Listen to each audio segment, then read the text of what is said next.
My name is Samuel Ecom, and over the past 4 years, I've generated close to 8 figures in total revenue with my dropshipping stores, making me a millionaire at only 23 years old. Now, 99% of the usual dropshipping strategies that you can find on YouTube or even in paid courses are completely outdated. And I know this because I'm actively running 4 stores at the moment, each generating multiple 6 figures in revenue every single month.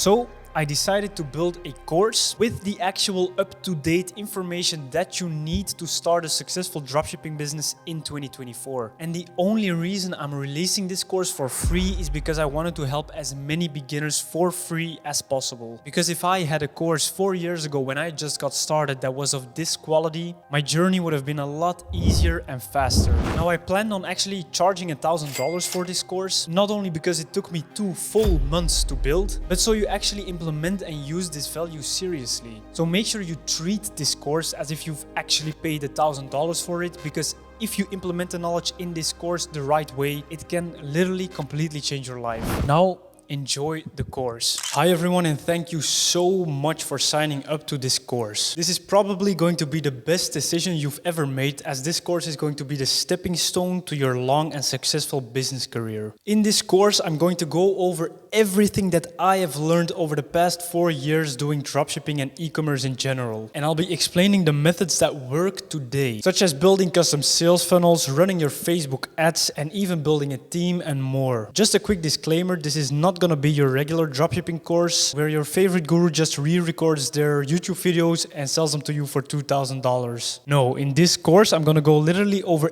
everything that you need to set up your dropshipping business completely from scratch, scale to at least 1K per day in sales, and then build out your entire team and backend so you can generate sales consistently. This course is actually aimed at beginners, but since my strategy is pretty unknown and untapped, I'm sure that advanced dropshippers will find some very valuable knowledge in here as well. If I had this course when I just started out with dropshipping, I would be 10 times richer. I quickly want to explain why I decided to make this course free, because I was first going to sell it for $1,000. So dropshipping is a really fun business model where you learn all of the fundamentals of building a business, and you can also make a lot of money very quickly. But all in all, it's not the most fulfilling business model that there is out there. And after scaling my dropshipping store successfully for over 4 years, I've decided to help other people do this as well. I immediately noticed a boost in my personal motivation and fulfillment after I started doing coaching calls and running my private Discord community. Obviously, I still run my own dropshipping stores, and that's still where I make 95% of my money. But seeing other people change their entire lives just by some information that I provide is pretty mind-blowing and fulfilling. Now, how do I make money from this course? The affiliate links. It's definitely not going to be a lot, but it is enough to make this a lucrative venture. Now, do note that in this course, I will never recommend a tool or a software that I don't use myself. So it's a win-win for everybody. Now let's quickly define the dropshipping variant that I will be explaining in this course. So this course will teach you how to set up a dropshipping business that focuses on making as much profit as humanly possible. There are some branding principles explained in this course as well, which will help you with your customer satisfaction rate and your conversion rates. But the main focus of this course is profit maximized dropshipping by testing and scaling multiple products at once. By the end of it, my goal is for you to have set up your dropshipping business and make at least $30,000 in profit per month. So you and your family can live financially free, and so you can later move on to another business model that requires a bit more starting capital, such as building a brand, going into real estate, building a SaaS platform, or whatever you like. Now there's one last thing I want to mention in this first video, and that is to please give me some feedback on this course. If you think something's missing, I will gladly add it. Also, if I notice that a strategy has changed or that something's just not working anymore, I will update it as soon as possible. Now that's it for this video. How you should use this course. If you want to learn Facebook ads first, because that's what you're struggling the most with right now, then check out Facebook ads first. I do, however, recommend that you watch my entire strategy from A to Z, because that is how it's intended. And if you're a complete beginner, don't try to improve anything that I'm teaching. Beginners should just copy this exact strategy, grow to like 10 or 20 50K in profit, and then you can start changing things up. This way you will have no excuse in failing because nothing will be left to chance. If you're already an advanced dropshipper though, you can find ways to improve on this strategy. This way my knowledge will compound with yours and you will grow even faster. You should apply this principle to all aspects of your business. Never just blindly copy paste something, but always try to find a way to improve what someone else is doing. But again, beginners should just stick to copy pasting. It's important that you watch one module, implement that knowledge in your business, and then continue to the rest of the modules. This will greatly help you achieve success even faster because you will learn even more by applying this knowledge to your business. Alright, enough said, enjoy the course. I first want to give you some background info on how I got started with dropshipping, so you'll better understand what the natural way of progressing in the game looks like. So I started dropshipping back in 2019 with my girlfriend. Back then though, there was not a lot of information on YouTube, and there were definitely no free courses like this to help us get started. So it was a lot of trial and error. When I wanted to start dropshipping, I was completely broke. So I got a quick job for 1 month at a retirement home with demented old people, and I earned about 1.5K. And my girlfriend had around $1,000 to her name as well, so we had a total starting budget of $2,500. Obviously, we didn't have enough money to buy a $2,000 course, so we tried to learn everything ourselves. After wasting $2K on Facebook ads and getting just a single sale, we almost gave up. Then we came across a guy in the Netherlands who sold the course for around $300. We were so desperate for success, so we bought the course, watched it entirely in just a few hours, and it turned out that that course was a complete scam. That left us with only $200 to our name, so there was no room for another fuck up.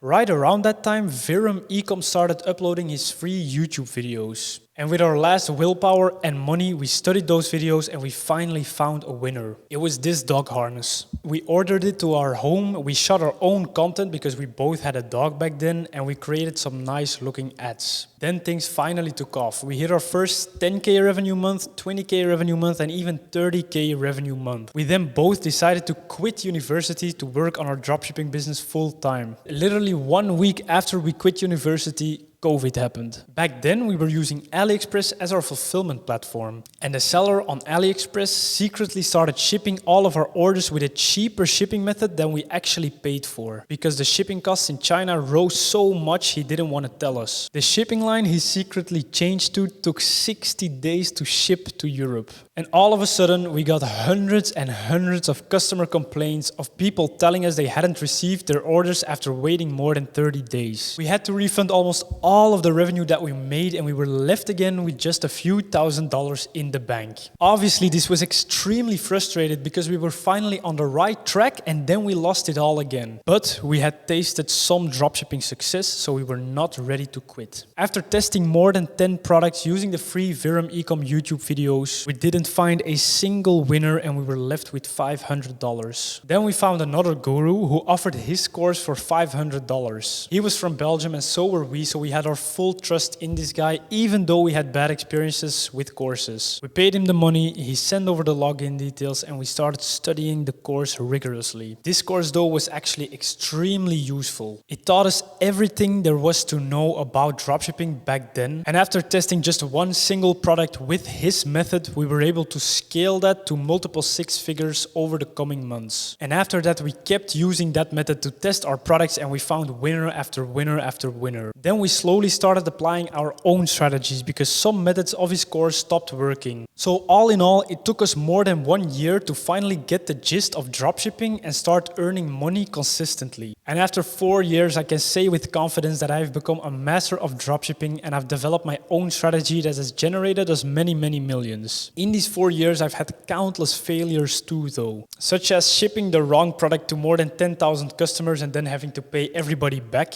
as well as losing multiple six figures to payment processors. But in this course, I bundled all of my learnings together, so you can start dropshipping profitably from day one and avoid all my insanely expensive mistakes. Just stick with my strategy and don't give up until you've hit your definition of success. But more on that in the next module, which will be all about mindset. Welcome to the mindset module. Some of you will probably want to skip this module, but it's important to know that mindset is one of the most important things in business. It underpins the whole core of yourself and therefore your business. In life, you have two options to make money: Work for a boss or work for yourself? The first option is what everyone is brought up for from a young age. Your whole mindset and way of thinking is built to get you ready for option 1, which is working for somebody else's dreams. Therefore, you need to know that you're actually conditioned to fail. You were never taught how life works if you want to become self-employed. And in this module, I'll explain some principles for people who want to become independently and free, because no one else has ever taught you this. The first principle is understanding how important money is. Some of you want to earn 10K per month, while others might want to earn 100K per month. I believe that a truly independent and free life starts at least 30K per month. And in this course, I will teach you all of the steps that will enable you to earn over 30K per month in profit. Let me quickly show you how much life actually costs if you want to live sort of freely. If you want a nice car like this one, it's going to cost you at least $700 per month. A nice house, depending on where you live,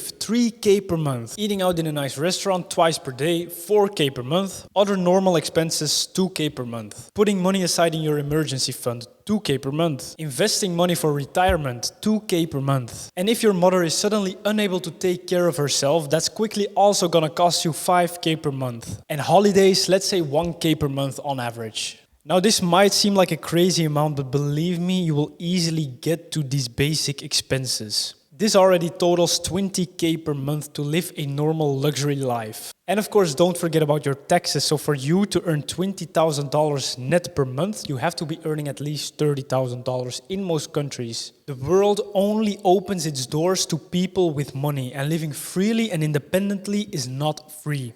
Even though society says you should just settle for $2,000 per month and wanting to earn more is greedy and bad, it's impossible to live freely with that amount. It's literally impossible. So make sure you write down that $30,000 of profit per month mark right now. Hang it up somewhere visible where you will see it every day. Your bedroom, your desk, your living room, your bathroom, wherever you will see it. Now make sure you look at that paper every single day and do not stop with dropshipping until you hit that mark. Otherwise, you're never gonna be able to live freely. Do it now. Being a millionaire doesn't just mean having $1 million in the bank. It means acting like a millionaire and all of the habits that come with it. In this video, I will be explaining some principles that will allow you to become a person that has $1 million in the bank before you even have it. The first principle/habit is taking extreme ownership. As an entrepreneur, you have to realize that you are responsible for everything that's happening in your life. Even in situations where you think you are no longer in control of anything and everything goes wrong, you're still responsible. Poor people only focus on what they can't change about a situation and therefore don't see any solutions. Rich people, however, focus only on what they can change about a situation, and this opens up a world of possibilities and opportunities. Even if you get cancer and your whole family dies tomorrow, even such a horror scenario does not give you the right to give up and stop taking responsibility. You are always responsible for all of your actions and thoughts. This is the only way to think if you want to be rich. Now, the second principle that you want to implement into your life is extreme speed of execution. The most successful people are the ones who don't wait a split second before taking any sort of action. Wherever I go, I always carry my laptop, and whenever an idea pops up in my head, I open up my laptop and I either delegate it to my team or I start working on that idea myself. You have to be extremely fast and act as if you'll die tomorrow. This will make you 100 times more efficient than your competitors. There is no next week, next month, there's only today. And if something has to be done, you'll do it now. And the third principle is not being scared of failure. You were taught in school that making mistakes is bad, because if you make a mistake on your exam or test, you will fail your grade. However, this bullshit is not applicable to real life and business. In business, you should know that if you make a mistake, you're on the right track. This only means you're testing what works and what doesn't. And from this, you can only learn. So making mistakes is okay and hugely important for growth. Never make the same mistake twice, however, because that's just stupidity. In the next video, which will be the last one on mindset, I'll explain how you can change your habits and behavior by creating goals and affirmations. This is another huge staple of success. In this video, I will explain the value of setting goals and affirmations and how to do it correctly. It's extremely important you set goals and update them often. Because if you don't set goals, I feel like you're just dicking around. Goals provide a clear vision of the future. So you can reverse engineer your goals and create a clear roadmap of all of the actions that you need to do to accomplish the goals. I like to set yearly, monthly, and weekly goals. And I look at these goals every single day, and that allows me to create a very specific daily tasks list based on my weekly goals. For me, for example, I set the goal of hitting $2 million net profit this year. Now I know that I have to hit at least $10 million in revenue for the year. Divided over 12 months, that's around $833,000 in revenue per month. And divided over 30 days per month, that's around $28K in revenue per day. Now I know exactly how much revenue I need to hit every single day to hit my goal of $2 million net profit. Now I can set weekly and daily tasks to achieve this exact result. I now want you guys to take a piece of paper and a pen and write down your 1-year goals. And then you need to reverse engineer how much revenue you need to hit every single month, week, and day to hit that goal. Hang this piece of paper in your office, your room, wherever you are every single day and look at it. Now you just have to put in the work daily to hit those numbers and hit your goals. Now another crazy life hack is affirmations. Affirmations are statements that you link to your personal goals. They are written in the first person and present tense. They actually serve as a hypnosis mechanism to convince your subconscious brain that you're already the person who you want to become. For example, if one of your personal goals is to work harder and be less distracted this year, the affirmation would be, I am effortlessly working extremely focused and hard every single day. Now make a list of affirmations next to your personal goals and read them twice per day. Once after you just woke up and once right before you go to bed.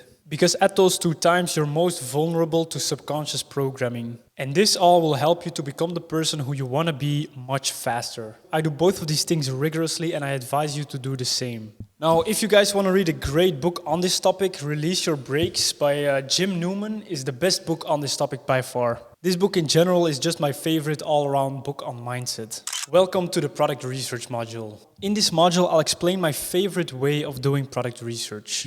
Now, before I show you the actual product research, let's discuss what products you actually want to sell. In general, you can test any products you want from any niche. But if you're testing the wrong products, it might take you a lot of time and a lot of budget to find your first winning product. I see a lot of gurus on YouTube that'll tell you to test certain dropshipping products that have absolutely no chance of working. Think of an abstract-looking toilet brush, a bedside lamp, or some random kitchen tools. These are the types of products that people would like to buy from brands that they know. What you actually want to sell, though, are products that you don't see every day, exclusive products, and more importantly, products that spark an emotion. I love to sell women's products, such as health, beauty, and fashion, because it's such a powerful niche. Beauty is super important, and women will buy almost anything that promises them more beauty. And health products solve physical pain, which is the strongest emotion you can target. Fashion is good to sell too, if you find the right product. The best and easiest fashion products to sell solve a physical pain as well, such as orthopedic sandals, warm winter tights, a heated scarf, things like that. Obviously, you can choose any other niche to sell in as well, such as kids' toys, gadgets, home improvement, and even I sell in those niches too sometimes. I'm just saying that in my opinion, beauty and health is absolutely the easiest niche to sell in as long as you follow the Facebook and TikTok policies. Now, it's also very important to know how your customers think and operate, so you're not wasting time researching the wrong products. So let's talk a little bit about consumer psychology. Since with our strategy it's important to be profitable on the first sale, it's important that we look for impulse purchasable products. This ensures that as many people as possible will buy our product. And to get those impulse purchases, it's important that your product solves strong pain points. This will spark an emotional reaction whenever your customer sees the ad on the product page and will result in an impulse purchase. So you have great products, good products, and bad products. And I will show you examples of every single one of them. So here you can see some examples of great products, and all 4 of these have been big winners of mine. We have the detox foot patches. They solve a great physical pain, they have a great margin, but the ads are a bit more on the risky side. Then we have the knee sleeves. They also solve a physical pain.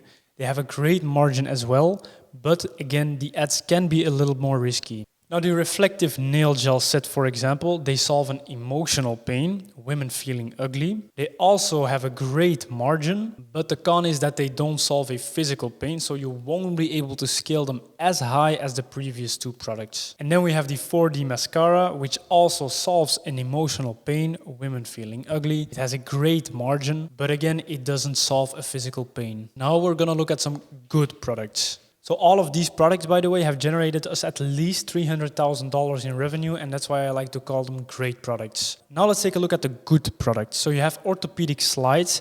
They do solve a physical pain, foot pain, but they have a high return rate due to the sizing. Also have a way lower margin. Then the men's winter jacket solves a physical pain, being cold. Great margin. I remember I was selling this for 80 euros and I think the cost of goods were only 20, but I got a lot of returns because of the sizing. Then we have the stretchy jeans leggings. They solve an emotional pain, women feeling fat, but also again a pretty high return rate due to the sizing. And then the women's trench coat. This was like a hit or miss winning product of mine. It has a great margin, but it doesn't solve a super strong pain point, and it also has a high return rate because of the sizing. Now let's look at some products that you absolutely want to stay away from. So for example, I found this on the ad library, steel clothing picks. So the Pro, it doesn't violate any policies, so you can run this all the time, but it doesn't solve any pain, the margins are low, and it's found in all the stores in the world. So this is not a unique product. Then cute cat socks. It doesn't violate any policies, so your accounts will stay very healthy, but it again doesn't solve any pain and it has a very low margin. It's just a product with a wow factor. And to scale to good numbers, only having a wow factor is just not enough. Then this car phone holder, again, doesn't violate any policy, so that's a Pro, but it doesn't solve any pain. It has a very low margin and it is found in almost any store as well. So then the last product here is the fire diffuser. So it looks cool, so your ad will get a lot of engagement and it doesn't violate any policies, but it doesn't solve any pain points. Again, just a wow factor and that's it. So these are the products you absolutely want to stay away from. First off, you have counterfeit brands. So it's stupid that I even have to mention this, but a lot of people are scaling shit like this. So fake Tommy Hilfiger stuff, fake Gucci, fake Rolex. There are a lot of dropshipping products being scaled out there. But be careful, please, because first of all, obviously you can get sued. And secondly, you can lose all of your money as well because payment processors don't like this kind of stuff. Secondly, we have cheap electronics. So I've scaled a smartwatch that looks similar to this one, and I got a lot of customer complaints saying it broke instantly. So if you're gonna be selling electronics, then please make sure you sell high quality electronics. And then thirdly, fragile products. So I sold this glass pen as well, as you can see right here. This is a glass pen, and so many customers received this product broken. You've probably seen the videos as well of Chinese shipping companies just throwing the packages around, and this does actually happen also with these pens, so they will arrive broken. So guys, I think I now kind of explained what products are good, what products are bad. In the next video, we'll do some live product research and I'll show you even better examples. I do most of my product research using the spy tool Minea. It's a paid product research tool. However, if you use the link below, you can get a 20% lifetime discount, I think, and you get a free trial as well. Now, there are so many spy tools out there. Most of them are the same, but I really like Minea because it has a Facebook, Pinterest, and TikTok ad library all in one. You can set up a bunch of filters, you can browse through keywords and look through all the Facebook, TikTok, and Pinterest ads. Now let me show you how I use it and let's just do some live product research. So the first option you get when you get the paid plan is you can just click on weekly winners, and these are some presets that Minea gives you. As you know, I'm looking for a health and beauty product. So I immediately see a health and beauty product right here. It is some ginger hair growth serum. Oh, it's a soap bar. So this is a perfect example of a product that I would sell. It has 70,000 likes, which is a crazy amount. It solves a really strong pain point. Balding. You can sell this to both women and men, and it's probably very cheap to source. So once you find a potential product that you want to sell, set up a Google Sheet where you enter the title of the product, the selling price you want to sell it for, the cost of goods of this product on AliExpress, the product link of Minea, the AliExpress link, and just all the necessary data you need to test this product. Now let's continue scrolling and looking for some products. So this is a boring ass kitchen product I would never sell. Even though it has 60,000 likes, it's very very hard to sell a product like this because it's just a gimmick. There's a big chance that the people who run this ad just buy extra engagement or run engagement ads for this. But let's look for some more health and beauty stuff. So this product right here is an anti-lice comb. It looks like it very easily sucks up all the lice in your child's head. So I would consider this a health product and I would definitely try to sell this. I'm actually probably gonna add this to my own store as well right now. But this looks like an extremely convenient product that you cannot buy in stores, that is health related and that solves a very strong pain point. And right here, I don't know what this is, but immediately I see a health animation, which looks very promising. It looks like this ad is 10 minutes long, so it's a VSL ad. Let's just click on the landing page. And it's this decompression belt. I've sold this plenty of times. This is a really, really good product as well to sell. So definitely worth it to test this too. So most people are always looking for some advanced type of filter or search terms to use in Minea. And as you can see, I just clicked on the weekly winners preset and I already found 3 or 4 products that I'm gonna test myself. So please don't overcomplicate it. It's very simple. Just look for health and beauty products with a good cost of goods and with ads that are currently being scaled in another market. Again, another ad of the anti-balding soap. This one is very aggressive though, and it does overpromise a little bit, so I would cut out those crazy animations, or crazy before and afters I mean. But other than that, this product is perfect to sell too. As you can see, it clearly shows what it does with these 3D animations. But again, the before and afters, you might want to cut those out for Facebook, but all in all, a great product.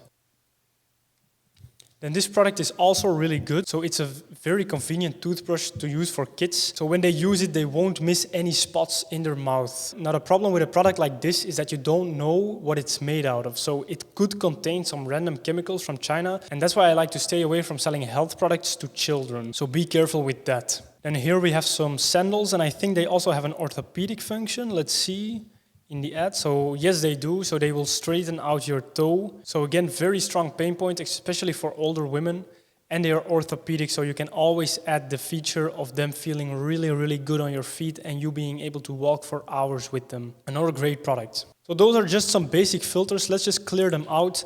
So I clicked on weekly winners, but usually I would just select the European languages: Danish, Dutch, English, Finnish, French, German, Norwegian, Swedish, filter by 50 likes, and Ecom platform Shopify. And this also is a very powerful filter that I like to use and just scroll and look for health and beauty products, just like we did with the weekly winners. Here we go, another hair growth, very aggressive product. Some sort of oil for the head. Again, very good, very strong, but watch out with those animations. And then here we have an EMS device. This is a very saturated product.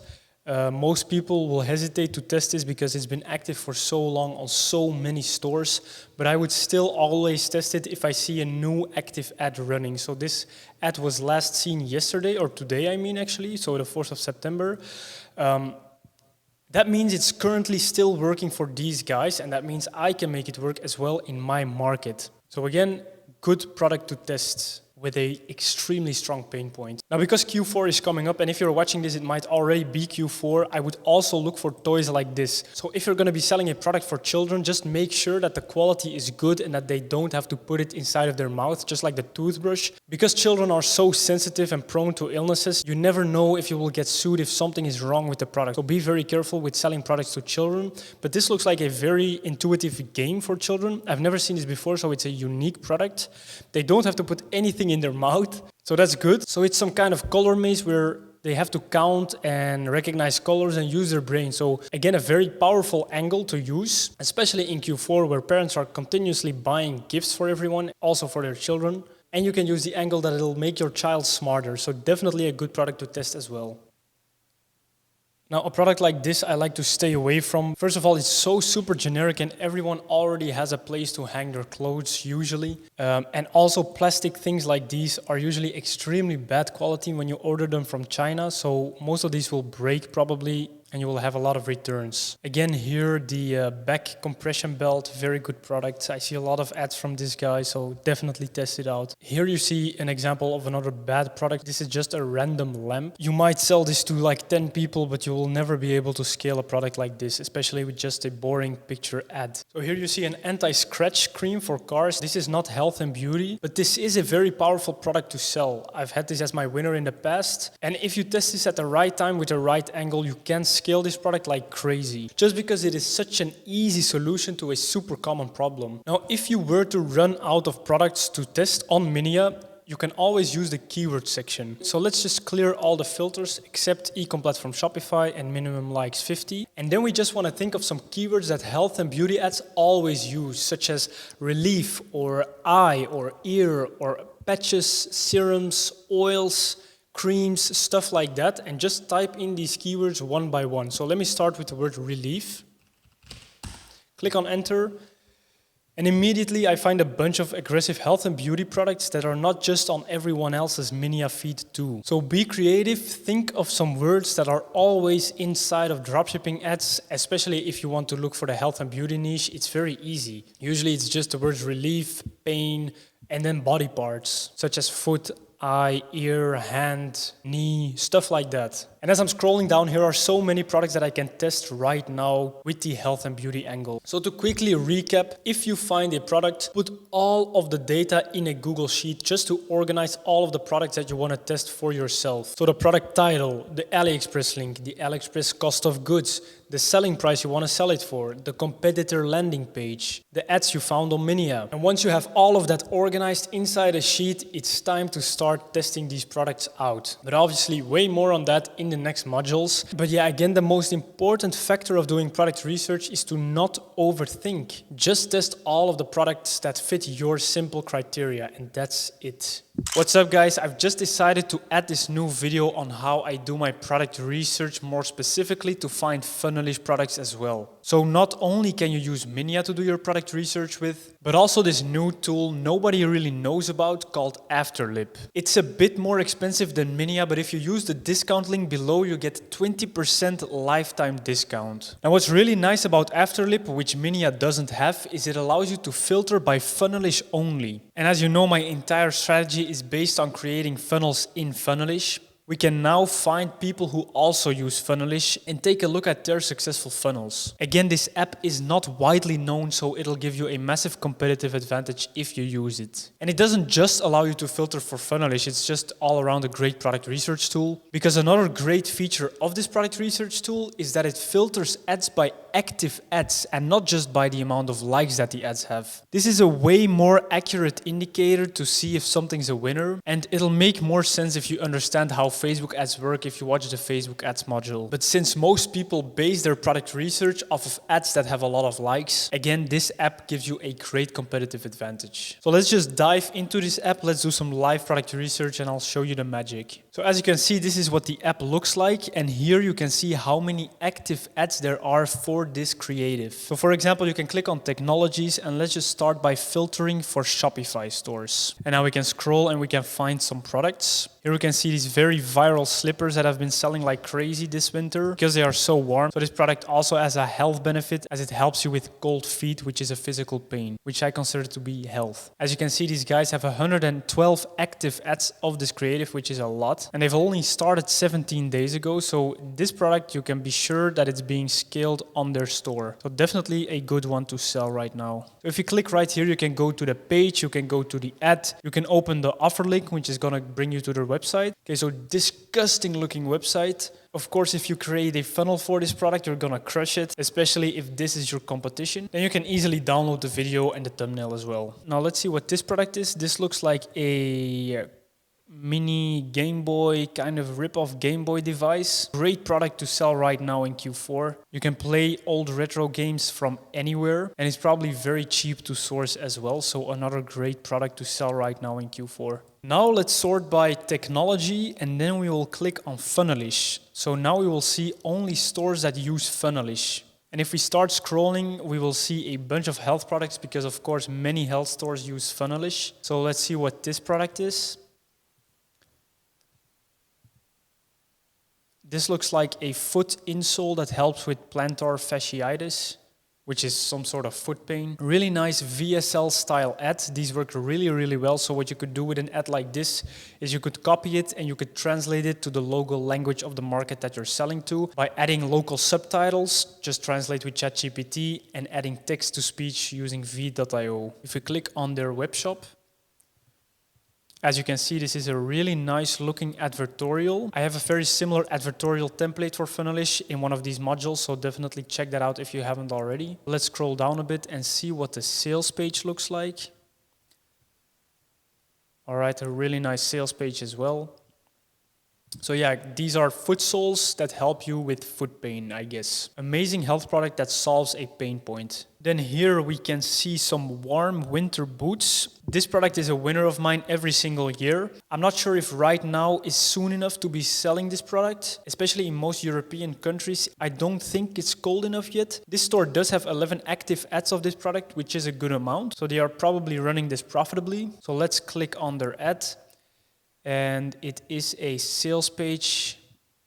And I think this sales page itself is inspired by my own template. As you can see, it looks very, very similar to my template. This is definitely someone who's been watching my videos. But if you can sell this right now in a country where it's cold enough, just check the weather in some local EU countries. You can definitely make some money. But then another amazing feature, for example, I sell in the Netherlands a lot. So if I want to do some competitor research of other sellers in the Netherlands with Funnelish, I can just add the country and it'll show me Dutch ads just like the one we just saw and more. So here we can see again the same warm winter shoe of the same store.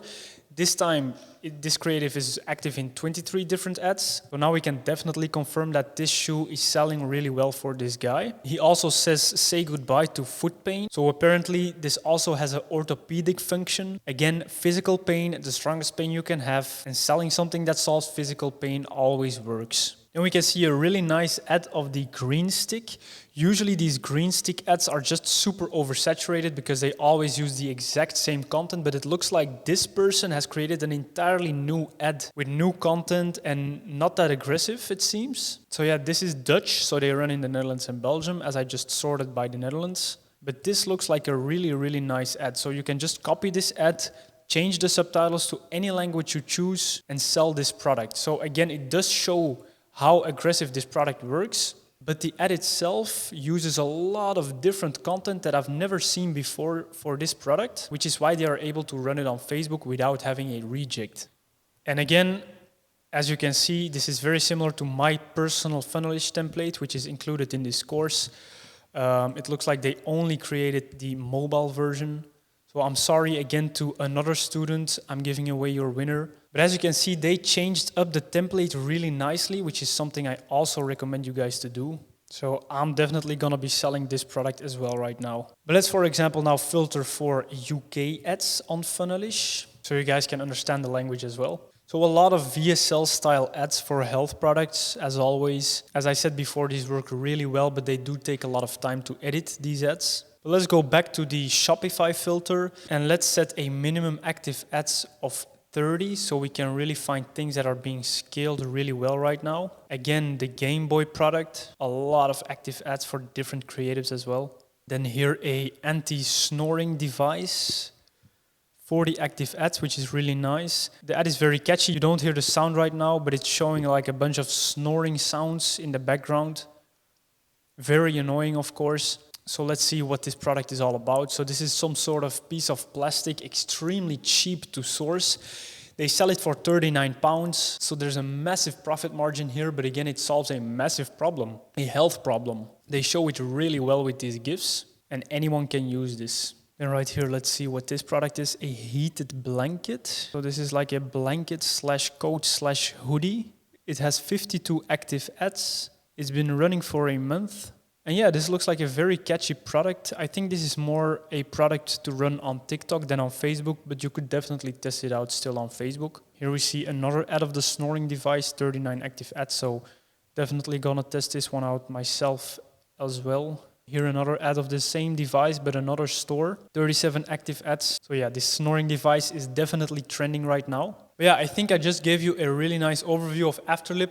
There are many filters to play with, but the main thing of Afterlib, in my opinion, is that you can filter by Funnelish stores, which is really cool. And I know that in a couple weeks they are releasing a V2 version of this app, which will bring a massive update, and I guess I'll have to completely re-record this video by then. But if you want to use Afterlib, then use the link below and you get a 20% lifetime discount, so that's massive. I'm using Afterlib to find competitor stores, so yeah, definitely a great tool to have. This video is going to be very important because here I will explain how you can set up your business wherever you are in the world. Obviously, this is extremely important because without a business, you won't be able to get a credit card, you won't be able to get a bank, you won't be able to do payment processing, and you won't be able to dropship in general. So it's important for me to explain some methods of setting up your business. But before I begin, I have to mention that none of this is tax advice or legal advice. I'm just sharing my knowledge for educational purposes only, and please do your own research or consult with a tax advisor in your own country. This is just a guide to show you what options are available. Let's begin. Most people will set up a business in the country where they are resident in. I am from Belgium, and back when we started, I couldn't even set up a limited company because the cost was 2,000 euros. That was my entire starting capital. So I first had to set up my business as a sole trader, and then after making my first profits, I transitioned into a limited company. I don't recommend you do this as well though, because sole tradership is super limited, especially in most EU countries. That's why for most Europeans, I recommend you just set up a UK LTD or a UK limited company, or if you have a partner, a UK LLP. This is a very strong limited company, which you can use to get banks and strong payment processors. And the best thing is that it'll only cost you $50 to $100 to set up. And you don't need to be from the UK to set this up. You can do this from anywhere around the world online on your computer. So as a complete beginner, you can set up a strong business, which you can use long term. You can get any banks and payment processors that you want, and it'll cost you no more than $100. So that's the UK limited company option. If you want to go this route, I recommend you set up your company using First Formations. I myself have used their services as well. They also can do your accounting and stuff like that, and they do it really fast and cheap. And if you use the affiliate link below, you can even do it for cheaper. They will set it up in 3 to 5 days, I think, so that's really fast. I suggest you get the Prestige package, which includes all of the things that you need. The more expensive packages usually are some upsells that you don't need, but check everything out yourself and choose for yourself. Now, the second option to set up a strong company is to set up a US LLC. This is not recommended for most people who live inside of the EU though, as many EU countries have strict rules on setting up countries outside of your resident country that pay low or zero corporate tax, such as a US LLC. So again, do your own research. A US LLC is possible, but not the best option for EU residents. But for a US resident, this can be a very good option too. Again, I have a very good partner for this called LegalZoom, and you can use the discounted affiliate link below. They are the cheapest and the fastest I could find. Before creating any sort of store or funnel or product page, it's important for you to decide what market you want to sell to. By focusing on one specific market, you can better tailor the needs and preferences of your customers. In this video, I'll be covering all of the pros and cons of the most popular dropshipping markets. That way you can decide for yourself which market fits the best for you. Let's get into it. So, what markets do I sell to? The most popular markets, as you can see, are the US market only, the Big Four market, which includes USA, Canada, UK, Australia, the EU market, or your own local market. So the US market, the pros, it's an English-speaking market. It has an extremely high scalability. That means when you find something that works, you can scale it really high. Whatever store you're building or product that you're selling, it has an exit value, meaning you can always sell it at the end. And there are no VAT or tax issues to worry about, especially if you're not scaling to crazy amounts. Now, the cons of this market is that it's extremely competitive, meaning you will need to do a lot more testing to find something that works. Doing more testing means you need more money and capital, obviously. Now, in this course as well, I will teach you the best way to approach the US market if you're really looking to accept that challenge. Now, the contents of this course are applicable for the US market as well. The only difference between the US market and the EU market is that you're gonna have to test a lot slower and a lot more. Then there's the Big Four market, US, UK, Canada, and Australia. The pros, again, everybody speaks English, so you can just have one English store. You can scale extremely high again. You can have a high exit value if you decide to stop with your store.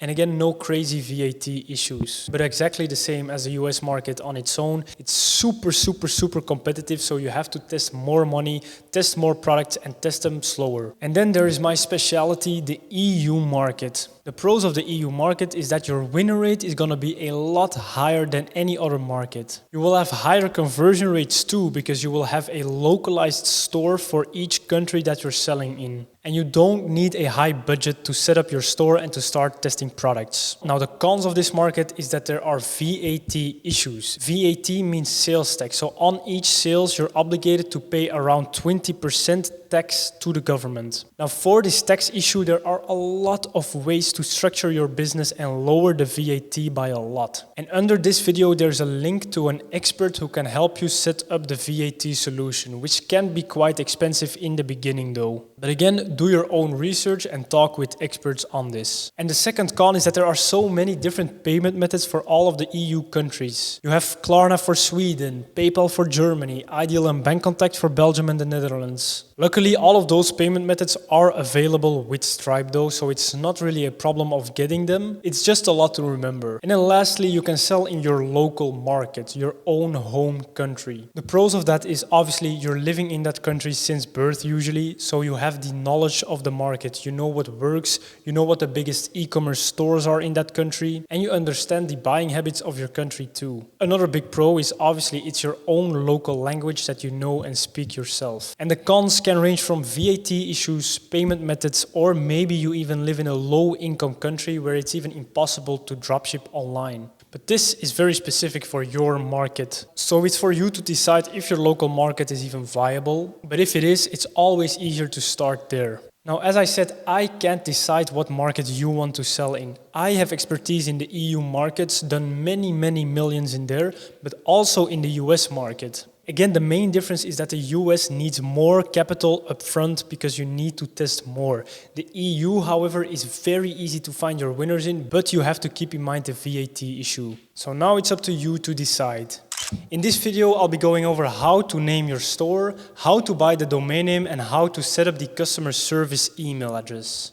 There are a lot of different platforms which you can use to buy a domain name on, but I personally like to use Namecheap. They have a very easy integration with Shopify and also with your email service. Again, I put an affiliate link below this video so you can buy your first domain with a discount. Now let's go to Namecheap and find the name of our store. So in general, the name can be literally anything. If you really want to start a long-term brand, then make sure to check the trademarks either in the US or in Europe to make sure that the name you want to pick hasn't been trademarked before. And if you're not creative enough to find a name, you can go to the website Namelix and it'll just generate a random name for your business of which it knows the domain is still available for. So let's just click on generate without entering any keywords. Then you can click on brandable name, click on next. Randomness can be high.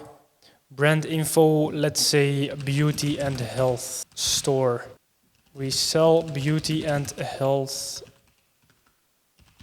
products. Check domains as well and then click on generate. So peach skin, I really like that one actually. But then obviously you can only sell skin products. Vita Zen, also a really nice one. Beauty Fit. Let's see if BeautyFit is available. I don't think beautyfit.com is going to be available, but let's see. Beautyfit.com. Yeah, so .com is not available. We can, however, do beauty-fit.com. This one is available, but costs 2K. Never mind that. Let's just find a new name. Femlins.com sounds really good as well.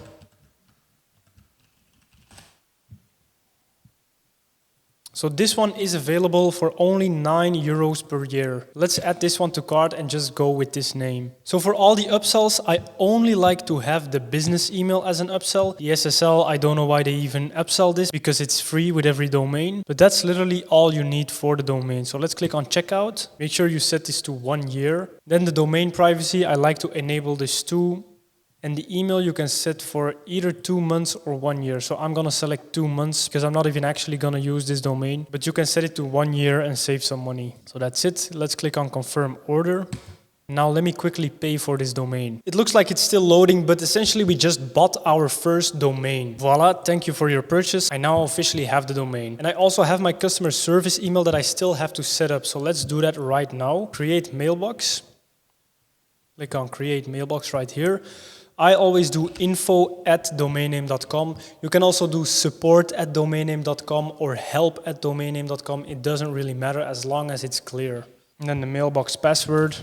Let's just type it password. This can be 10 gigabytes. It's all fine. And let's click on save. And now we have the email address info@femlins.com available for use, because your customers are going to send emails to that email address to complain or to change their order, or maybe they'll even leave a compliment. Probably not. But we can use this email later to connect to a customer service platform such as Tidio or Zendesk or Freshdesk. But that's for a later video in this course. For now, we chose the name, we bought the domain, and we bought the email address. So that's it. We chose a name in the last video. So the next thing that we need is a logo for our store. The easiest way in the world to create a logo without any prior graphic design experience is to use Placeit. This literally generates a logo for you, which you can use on all of your stores and social media pages. Now again, there's a discounted affiliate link below this video, but let me quickly show you how this website works. So not only can you create logos with Placeit, but also mockups on t-shirts or sweaters or anything else. So this is a really versatile website with a lot of options, and I use this all the time for my e-commerce stores. But let's just go to the logo section. I'm going to choose clothing and beauty and then beauty. So the name of my store was Femlins.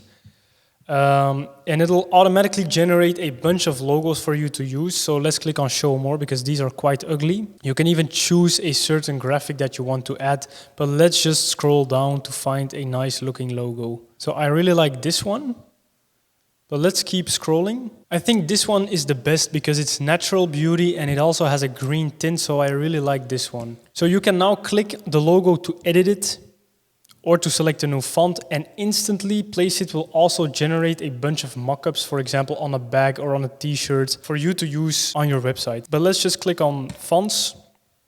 So we can choose a different font if we want to. I actually like my logos to be a little bit more bold, so they're always clear to read. So let's go with maybe this logo. Now let's choose the colors. I really like the green one, so let's stick with the green one. And let's click on finish. And now we have our full store logo ready to use, and we can even add elements or delete elements. So let's delete this logo products thing. And then the natural beauty, I want to place this right here. And then that's it. And then for the background color, I want it to be transparent. And then we can just click on download to download the picture. Now I'm going to quickly show you what the mockups look like. So there's by default always a lot of gay stuff on this website. But if you look past that, you can find a lot of really good mockups. For example, women working on laptop. So for example, you can place your logo on this girl right here on her t-shirt. And you can then place this picture on every single product page near the contact information. This will make it seem like you have an actual physical customer service team. And you will come across as way more professional, making customers trust you a lot more. So this website just has endless possibilities. So I really recommend to use this to create your logos and your mockups.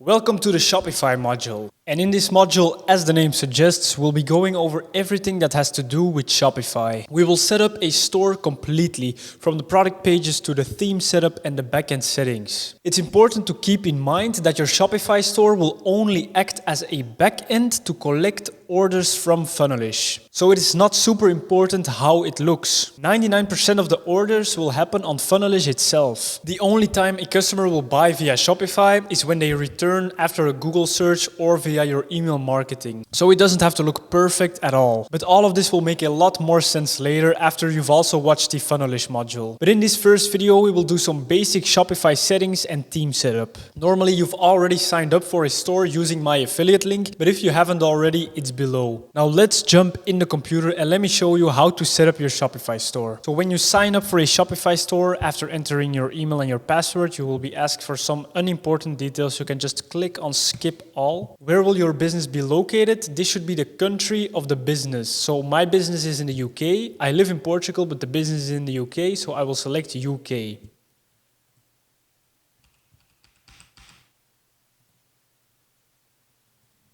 Click on next.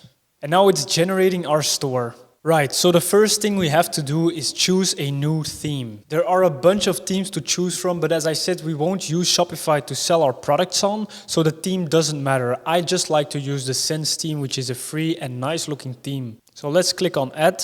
And once this is added, you can click on customize. So again, we will be setting up the absolute basics of the theme, such as the logo, a nice looking homepage, and the policies. That is all the store needs. So let's start with the logo. You can just click here to edit it. And then here, edit your logo. Let's click here, and then you can upload your logo. Like this. Boom, it's now uploaded. Let's make it a little bit bigger. Now let's just browse down, and for example, this image, you can literally select any image you want. So let's just click on explore free images and search for girl. As we always like to focus on health and beauty, adding just a girl is nice. Obviously not a child, so let's actually retry and search for women. All right, this is a good picture. Image height, medium. And this looks okay. Let's make it something brandy. Let's say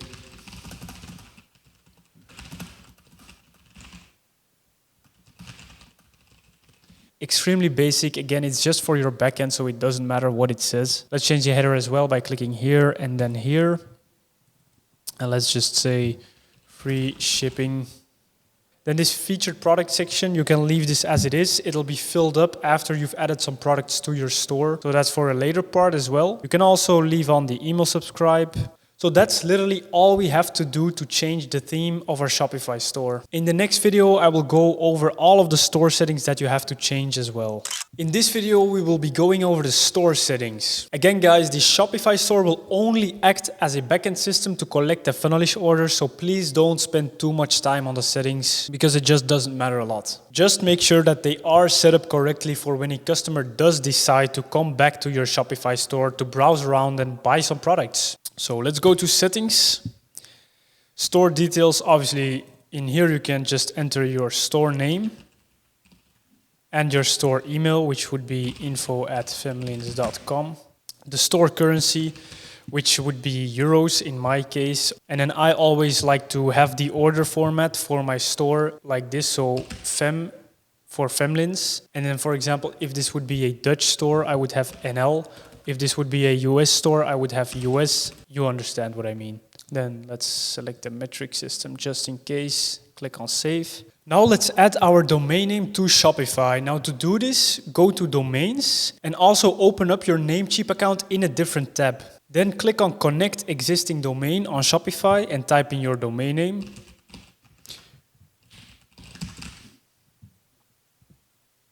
Click on next. And now you want to go to Namecheap. So in Namecheap, go to your dashboard and then you will see your domain somewhere. And if you don't see it, just click on domain list. But right here, you have this little arrow and click on manage domain. Then go to advanced DNS. Choose DNS template. Here you want to select Shopify. Click on the green check mark and save it. Let's click on continue.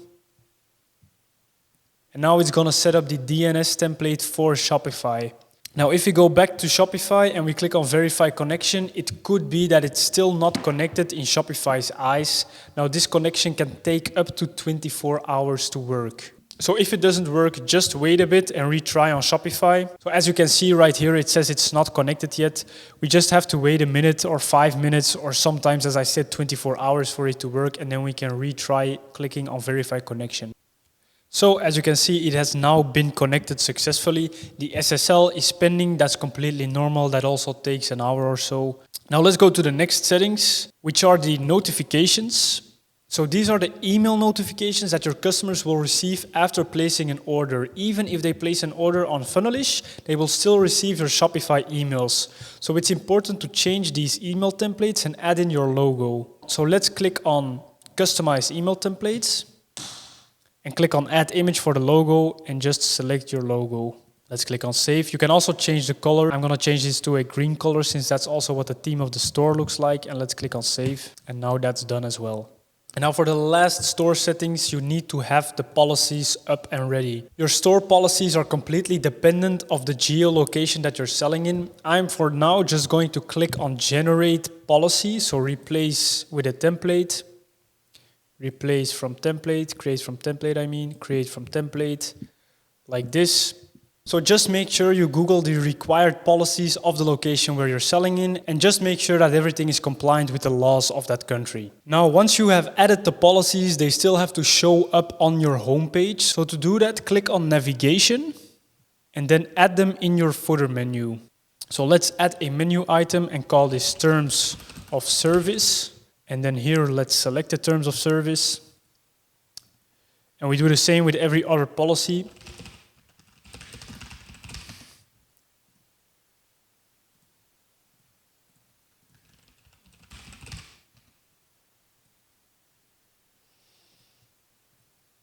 And then there's also an automated page contact information, it looks like. Let's also add that one in.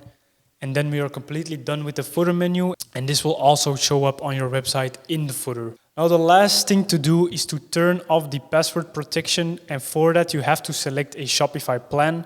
So make sure you do that as well and then turn off the password protection and your store will be completely ready to use. Now the only thing that's left to do is create funnels. We'll not do this on Shopify, but on Funnelish. And we'll go very in-depth on that in the next module. Hi and welcome to the Funnelish module. In this module, I will go over how to create the perfect sales funnels. Before we can start on creating a funnel though, we first have to know why we use them and why it's better than using a Shopify product page. A sales funnel is just like a product page on Shopify, but the big difference is that your sales funnel is completely optimized for your customer to make an immediate purchase. On Shopify, you have an entire website, and then on that website is your product page. Your customer can very easily leave the product page, browse around the website, and do all sorts of things other than make the purchase. A sales funnel is essentially a very fancy product page where the customer's only options are to either buy the product or leave the website entirely. There is almost no friction for the customer, which is why it's so powerful to use in combination with Facebook ads. It's the magic combination for impulse purchasers. I'll go over two types of funnels. One will be perfect for the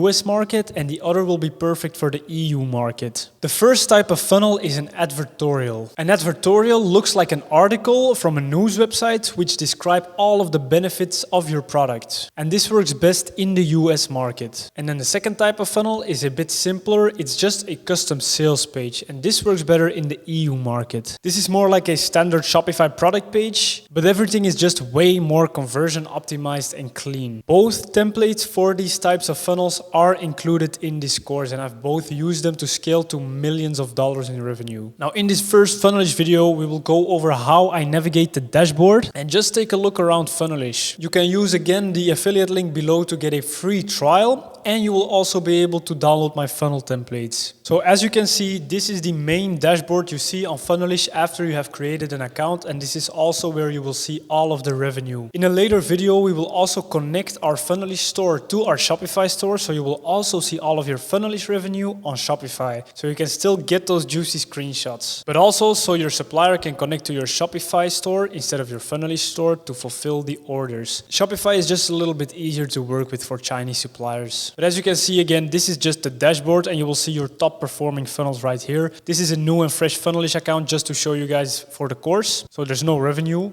but let's click on funnels. And this is where you will see all of your funnels. So this first template is of the lace push-up bra. This is for the EU market, the simple sales page template. And the second template is the advanced US advertorial template. Both of these are again below this video, so you can just copy them into your Funnelish account. But let me show you some principles of editing a funnel in Funnelish. So when I click this funnel, on the left you will see that there are a few steps. So this is what we call a funnel step. The first step is the landing page. So we have this landing page right here. Then when they click on this add to cart button, they will go to the next step, which is the checkout page.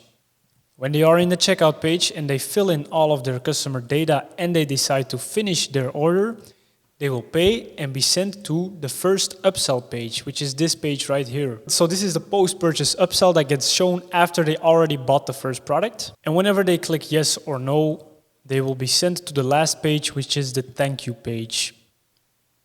Those are the 4 funnel steps usually all funnels will have. Now here's a little annoying thing about Funnelish. You have to create both the desktop view and the mobile view completely separately. So if I were to change anything in this template, for example, I'm on the desktop view right now, and let me just change the title to bra.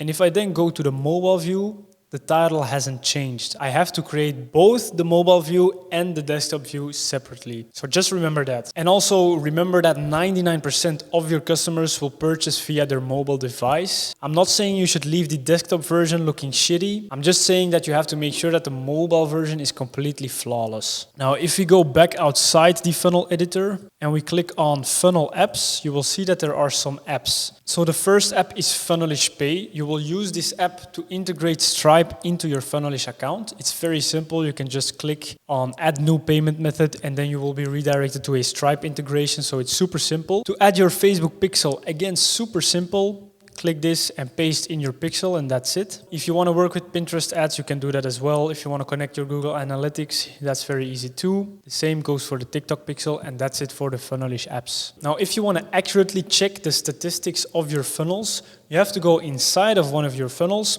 and then down here, click on Funnel Analytics. And then here you will see the sales dashboard of your specific funnels. So we just reviewed the dashboard, we reviewed the funnels. Now let's click on Orders. And this is just a list of all the orders on your Funnelish account. Very simple. You can edit these orders, you can export these orders, and that's it. The same for the customers section. All of your customers will be listed in here. Then for automations, you will use this to set up email marketing or SMS marketing. Or you can do even a lot more. There's a lot to play around with those automations, but let's just keep it simple and say they will only be used for Klaviyo and SMS marketing. Then lastly, here you have the settings. This is where you will connect your Shopify account. If you click on integrations, here is where you can very easily connect your Shopify store. Just paste your domain right here, click on connect, and that's it.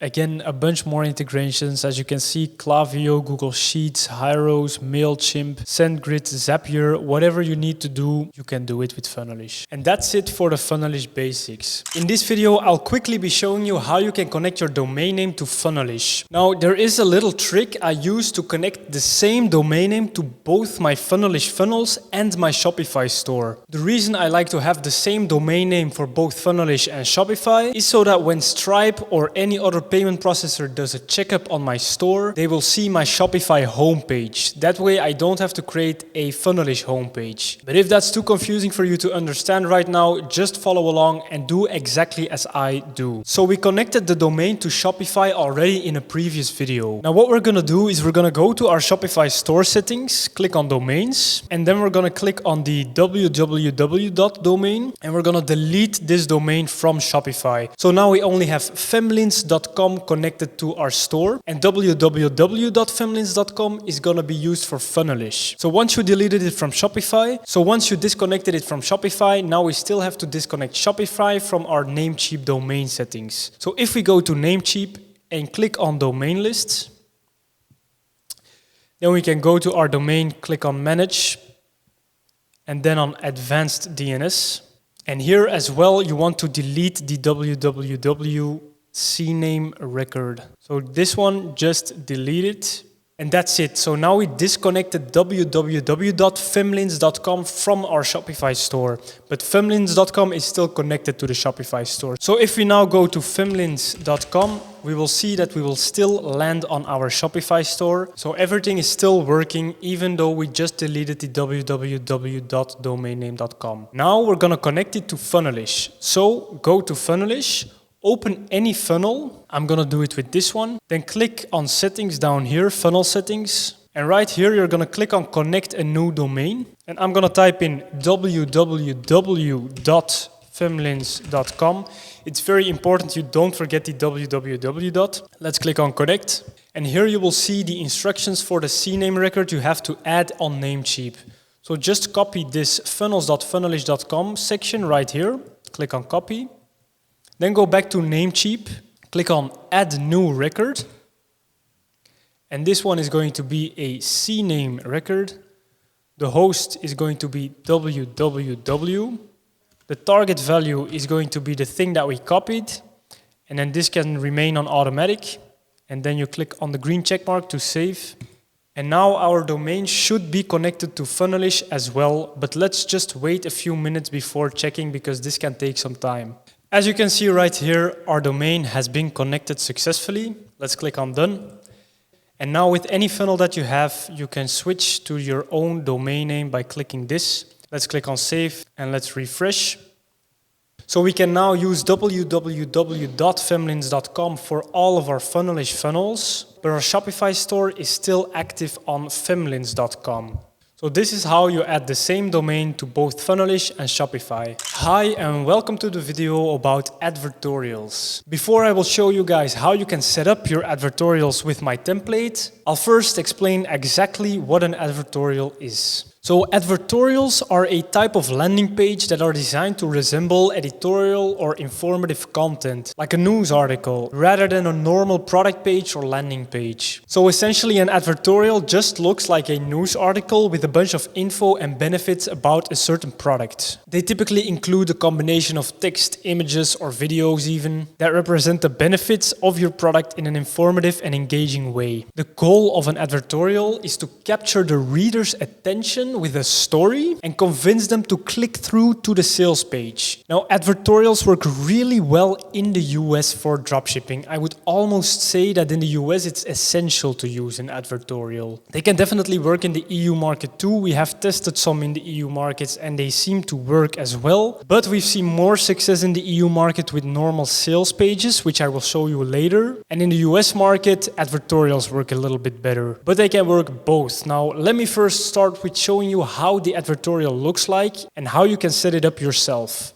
In the description below, you will find a link to my advertorial template, which I have used to scale in the US market. I highly suggest you use that template to create your own advertorials with. You can always add your own creativity to add some elements you think might fit well. But let's go to the advertorial page. So the first page of this funnel is the advertorial itself. As a header image, we always like to create a nice looking bundle of all of the products. And on that image, you have the title of the advertorial. So the title doesn't just say Ease Sculpting Device, which is the name of this product. No, it immediately describes the benefits this product will give to the customer. So this immediately will show you what the customer can achieve by using this product. And it also makes them question what this entire page is all about. Then the first headline, we start with some strong social proof. We say that there have been millions of units sold already worldwide. So this makes it look like it's a news article describing the newest trend to lose weight. Then to make it look like it's an article, you here have a picture and an author and even a date. And then in the paragraphs, it's important you write about a story. You can easily be creative in ChatGPT and come up with a few prompts to write about a weight loss journey. You can even ask ChatGPT to write an entire advertorial. So this would be the prompt you would use in ChatGPT. Let's click on enter and see what it brings us. So as you can see, ChatGPT is now creating a listicle for us. This is another type of advertorial where all of the product benefits get listed. So for example, if I don't want to have this as a list, you could just ask to not make a list, but rather a storytelling article about this product. You know how to use ChatGPT. It's not that hard. You can use this exact template to create advertorials for any type of beauty or health product. Just try to capture the reader's attention by telling a story and keeping them engaged. When traffic lands from your Facebook ad to this page, they don't know anything about your brand yet. So it's important to provide value first in the form of an informational and emotional story. That way they will click through to the next step, which will land them on the sales page. Then explain some benefits about the product, as you can see like this.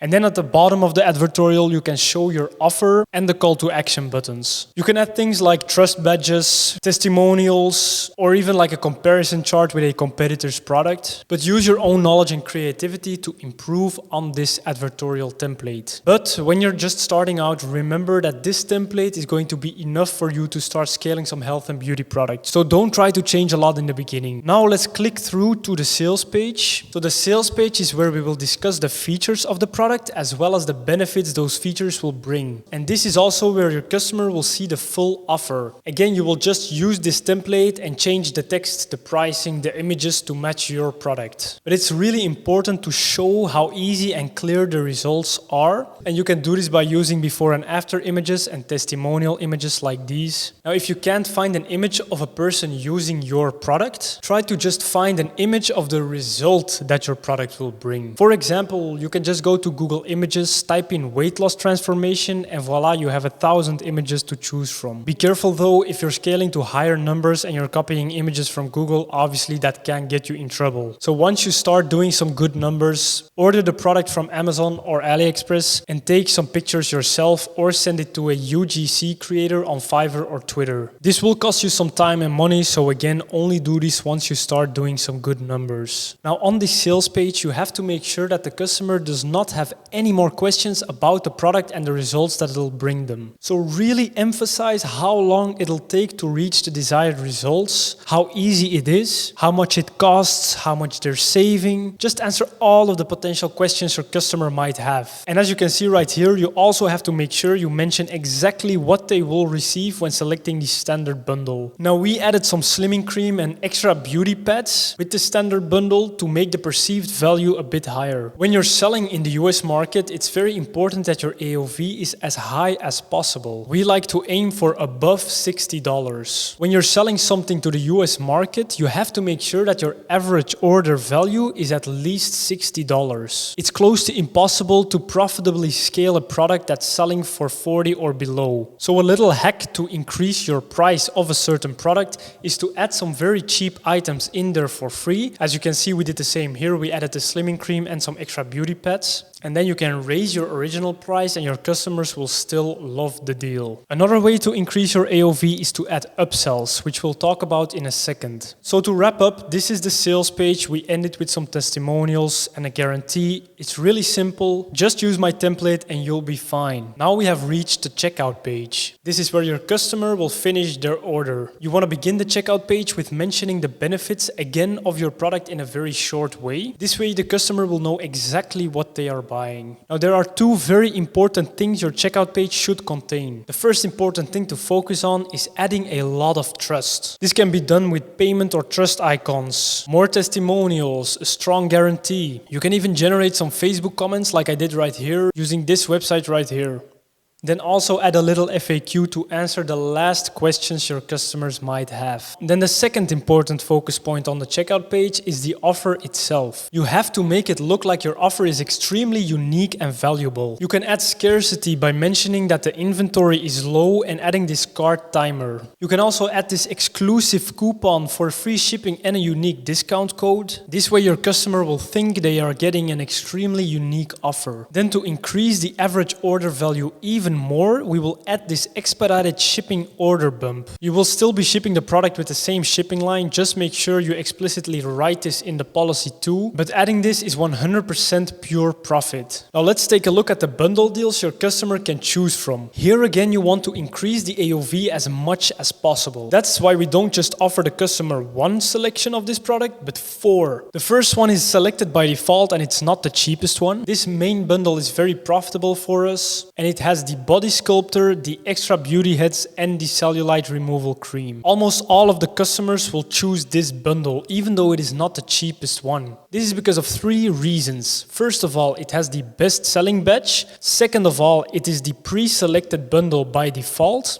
And then thirdly, this bundle is the best value for their money. If you look underneath, this is the most basic version of the product, just one piece of the product with nothing extra. And this is also the cheapest one. And as you can see for yourself, this looks like a very unattractive deal to get in comparison to this one. Then for the people who absolutely don't want to spend the full $160, but who also don't want to get this unattractive one-piece bundle, you will add this third bundle, which is one piece of the product plus extra beauty heads. Again, adding these beauty heads in will only cost you about $5, but it'll add $20 of pure profit to your margin. And then you have some customers who just always want to spend as much money as possible. And for those customers, we have the 2-piece bundle. Also a great deal if you compare it to the 1-piece price. Now, lastly, let's take a look at the post-purchase upsells, which is where your customer will land after they purchased your initial product. So you can see here that we have 3 post-purchase upsell pages. Let's go to the first one. So the first product you want to sell as the upsell is usually just the main product, but with an even bigger discount. So here the customer will get the option to buy another body sculptor for only $90 this time. So again, you make it look like it's a very exclusive one-time offer. Now the crazy thing about these upsells is that if the customer just clicks on this green button here, the purchase of this upsell will be completed. Since they already entered in their credit card details when checking out for the main product, Funnelish will save this information and make it super easy for the customer to purchase this upsell. Now, if the customer clicks on yes or even on no thanks, they will be sent to the second upsell page. On the second upsell page, I always like to sell a cheaper product that the customer can use in addition to their main product. So look for a cheaper product that solves the same problem or a similar one. So here we chose the fat burning spray to speed up the process of losing weight even faster. You could also, for example, add some extra beauty device heads, but a completely different product is even more exciting for the customer, especially for such a low price point. And then the last upsell we have is the warranty. If the product price of the original product that you're selling is pretty high, you can make the price of this warranty also high. So I could actually price this for like $9.99 as well if I wanted to. If it's a lower priced product, this price should also be a bit lower. And then finally, the last step of this funnel is the thank you page. On this page, we add a simple order summary, which we can't see because we didn't purchase the product. Then we also add some shipping info and contact information, just so the customer is clear on everything. And that's it for the advertorial funnel. As I said before, this works the best in the US market, but you can also test it in the EU market. The results there, however, are not guaranteed. In the next video though, I will show you exactly what funnels I use to scale to 40K per day in the EU markets. Again, I really encourage you to use my template and get started with those. Only after hitting 1 to 2K per day in sales consistently, you can start adding some elements of your own. That's it for this funnel. Now it's time for the EU market sales funnel.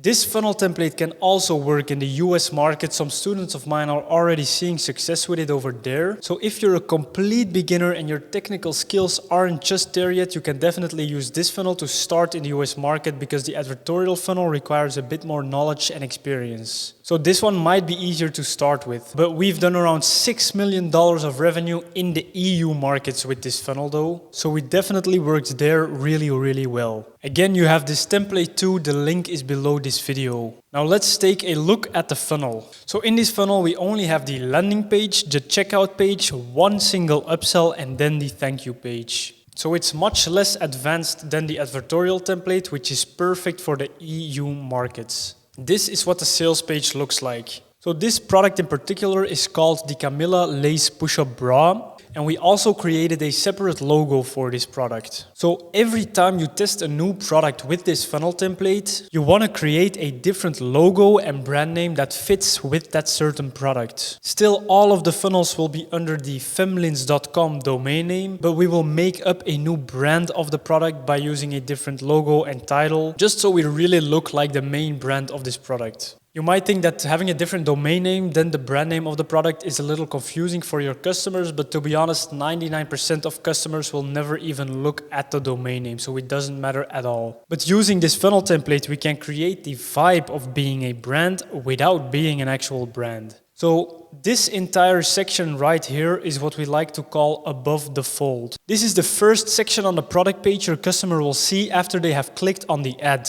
without having to scroll down. This is absolutely the most important section of your entire funnel. Every single word and image that you see above the fold counts massively. You have to be able to convince your customer to scroll further down and learn more about the product, or even immediately buy the product just by looking at this section above the fold. So let's take a look and dissect everything you see. First, you have the product title. So I always like to have my title, the brand name, then what the product is, and then what the product does in the shortest way possible. So here, as you can see, I used lift and firm your breasts because those are the two most important benefits this bra will bring the customer. Here we have the price, which we'll talk about later.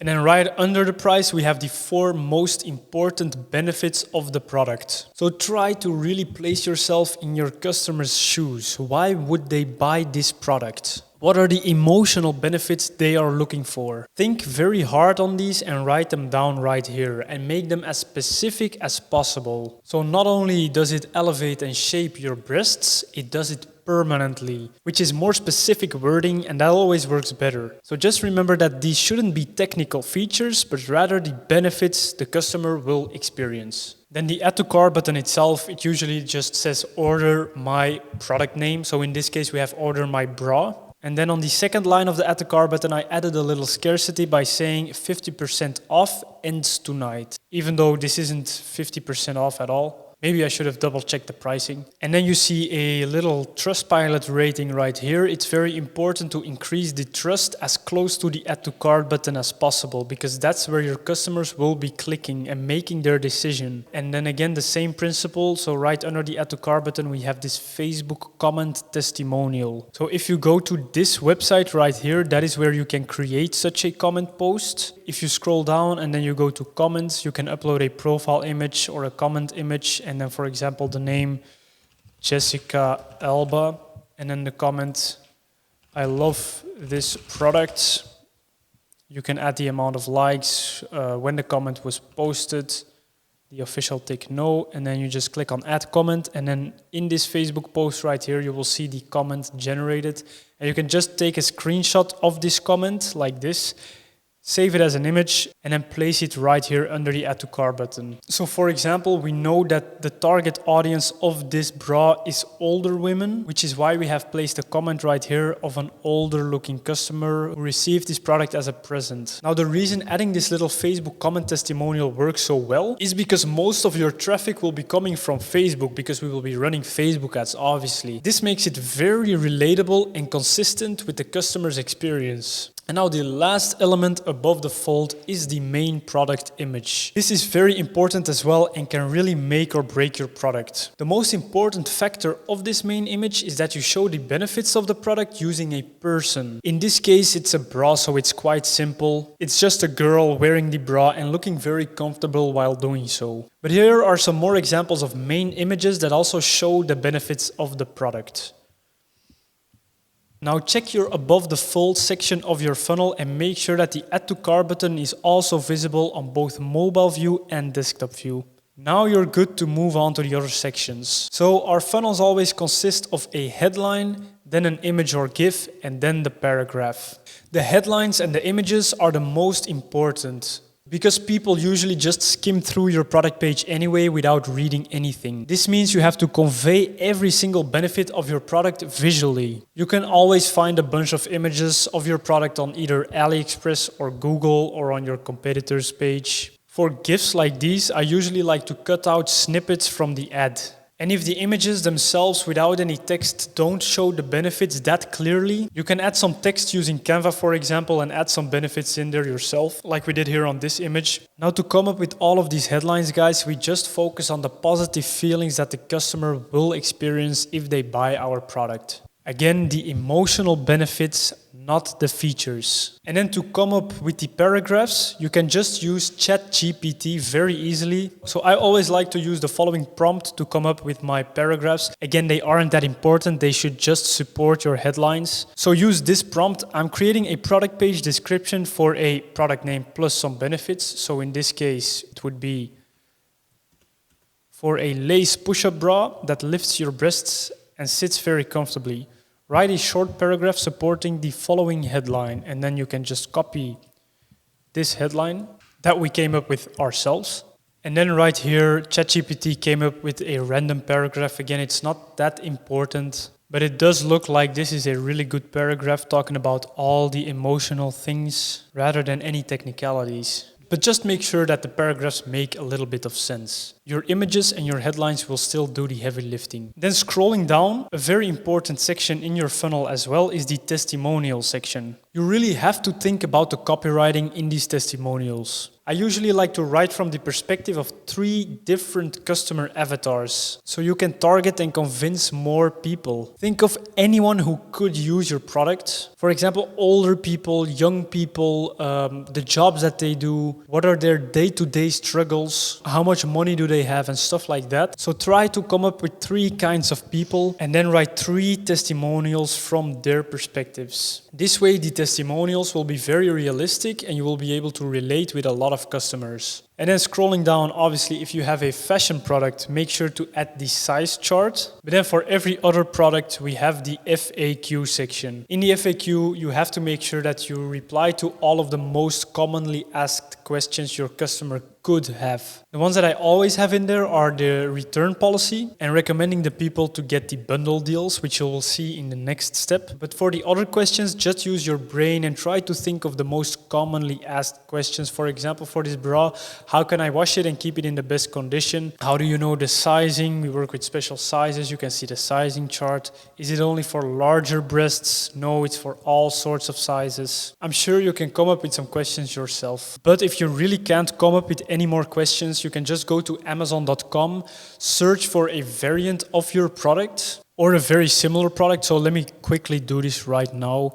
So I typed in lace push-up bra on Amazon.com, and now you want to scroll down all the way to the bottom. And then right here, you also have an FAQ section for popular products. So you can, for example, type in size, and then you can browse through all of the customer Q&As. You can then implement those into your own FAQ. Then in the footer, we like to add as much information as possible, such as a specific address, our email address, even a phone number, and opening times. Even though we are purely an online web shop, if you have opening times, it'll look like you also have a physical store, increasing the trust massively. And then for the address, you can just make up anything, or you can do it like this and just mention a city. Then as far as the phone number goes, I suggest you set up a virtual voicemail phone number with the app Cloud Talk. The website is cloudtalk.io, and there you can just create a virtual phone number for I think around $30 per month, which people can actually call. And then you want to set up a voicemail message that people will always hear when they call that phone number. Now in that message, you want to mention that there is a long wait time on the phone and that if they want a quicker response, they should send an email. And then after that, you can also start answering some frequently asked questions, such as the shipping time, where they can find the tracking information, what the return policy is, and stuff like that. If you answer these most common questions that your customers will have in this voicemail message, you will save a lot on customer service emails. So we just went over the entire sales page of this funnel. Now let's take a look at the checkout page. We always start off the checkout page with this unique Facebook discount banner. Again, because all of our traffic is coming from Facebook, this works really well. I'm going to discuss these product bundles last. Let's go over everything else first. So if you're selling something with sizes, make sure to also put the size chart in the checkout and not only on the sales page, because obviously in the checkout is where the customer will be selecting the sizes. Then again, here we have testimonials, which we just copy paste from the sales page, and then some more trust badges and a very strong money back guarantee. You can have a very strong guarantee here, but make sure that your actual guarantee policy is mentioned in the return policy very, very clearly. To save on customer service, again, you can say in your return policy that it's impossible to return, for example, bras or any other sorts of underwear due to hygienic reasons. Just like when you buy in a store, you can't return underwear either. Or when you're selling oils, serums, or creams or stuff like that, again, mention in the return policy that opened cosmetics cannot be returned for obvious reasons. How strict your return policy is all up to you. But in general, just make sure that the policy you're applying is mentioned very clearly in the policy pages. And this way you can just put this very nice guarantee on all of your product pages. Now let's go over the product bundles and also this little upsell box you see right here. So in general, we always have 3 different bundle options to have the highest AOV possible. Usually it's just 1 piece, 2 pieces, and 3 pieces.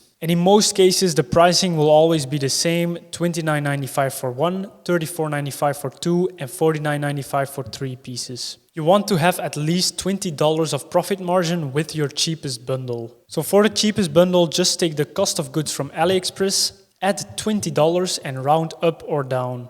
I found this bra on AliExpress for $6, so I added $20 and then rounded up to $30, $29.95. Now, if my product costs $6 for 1 piece, I know that 2 pieces will cost me about $8 to $10. So $34.95 minus $8 will leave us with a very healthy profit margin of $27 for the 2-piece bundle. And this is because for our cost of goods, the shipping cost for more pieces usually stays around the same, only the product costs will increase. We will talk more about suppliers and fulfillment in a later module, but for now, just remember that your cost of goods will increase with about 50% when adding another piece.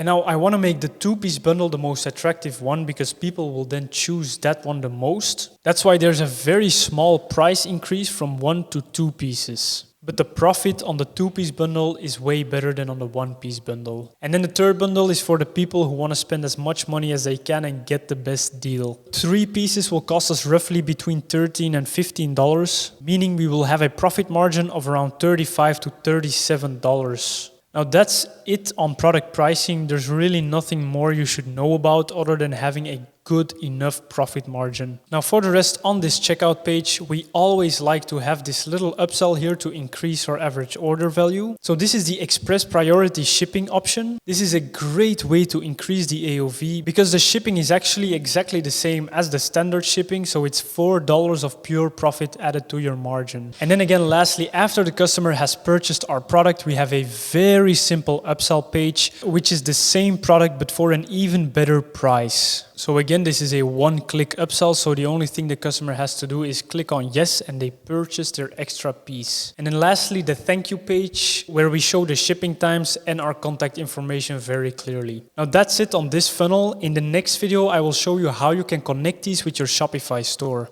In this video, I will be showing you guys how exactly you can integrate your Funnelish store to your Shopify store. We use Funnelish to collect all of the sales, but we still want to send them back to Shopify. First of all, so your supplier can connect to your Shopify store to fulfill all of the orders. And secondly, so we can still get the juicy Shopify revenue screenshots. No, but in general, Shopify has a way better system for managing orders and customers than Funnelish. So that's why we're still connecting the two. So let me show you exactly how to do it. When you're in your Funnelish dashboard, you just want to first of all go to settings in the top right corner, then click on integrations.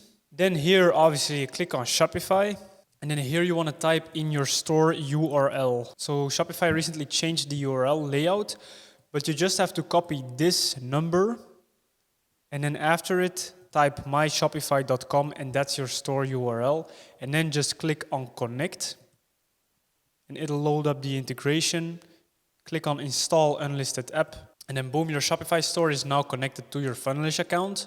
So let's click on save, but we still have to connect the products to Shopify. So this is different for each funnel that you have. Let's just go to funnels. I'm gonna click on the lace push-up bra and set that one up. And if you click on checkout, you will see that we have these 4 different products. So we have the express priority shipping, which is a product on itself. And then every single bundle deal is also a different product. For each of these products, we need to create a corresponding product in Shopify. So let's start with the express priority shipping option. So just go to your Shopify store, click on products and click on add new product.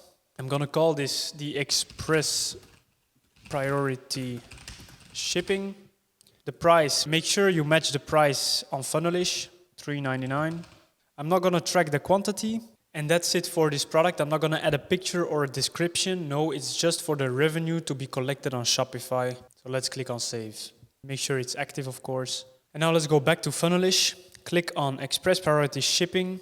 And then let's set up the automation. So scroll down, click on create new automation, then click on purchase. So we set up a trigger and the trigger should be purchase, of course.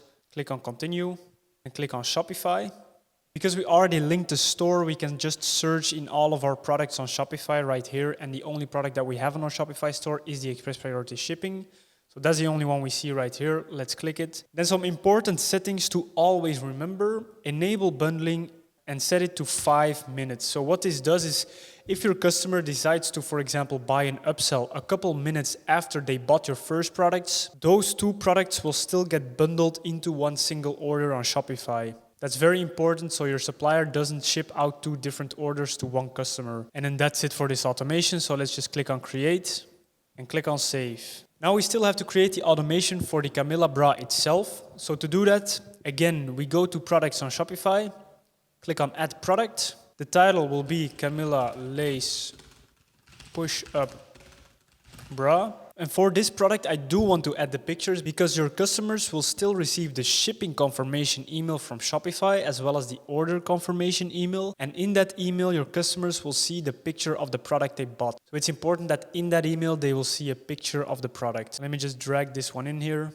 Price, make sure it matches your Funnelish price. Let's just do for this $29.95. And then we are not going to track the quantity. And then here we want to add a variant. So instead of creating 3 different products on Shopify, which could be an option as well, I'm just going to create the bundle deal as a variant. So just follow along here. The option name is going to be bundle deal. And then we also have an option called color, and also an option called size. So every single option that the customer can choose on your product, you want to add in here as well. And now let's add the 3 different bundle deals, which are one piece 25% off. I'm just going to copy this title and paste it in as the name of the bundle deal. And then the second one, let's copy. And then let's copy now the third.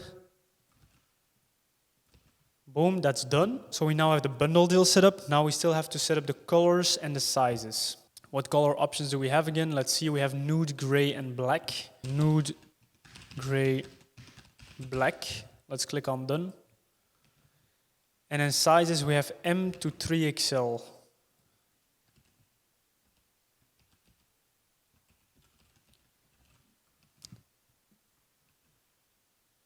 I forgot XL.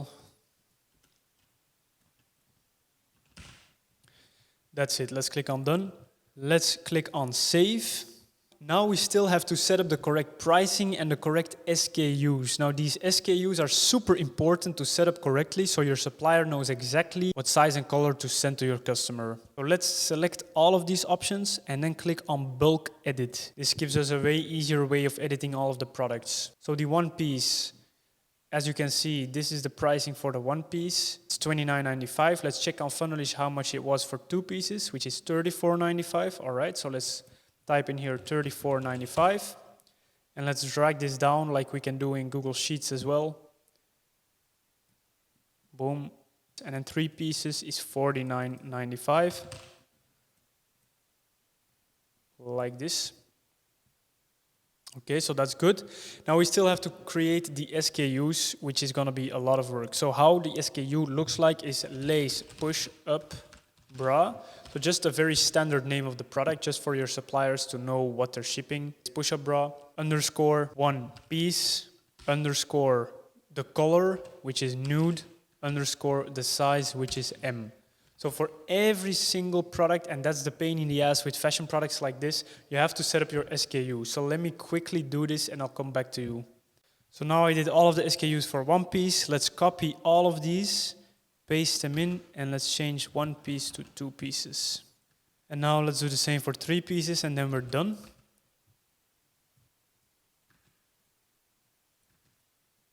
All right, we're done. Let's click on save.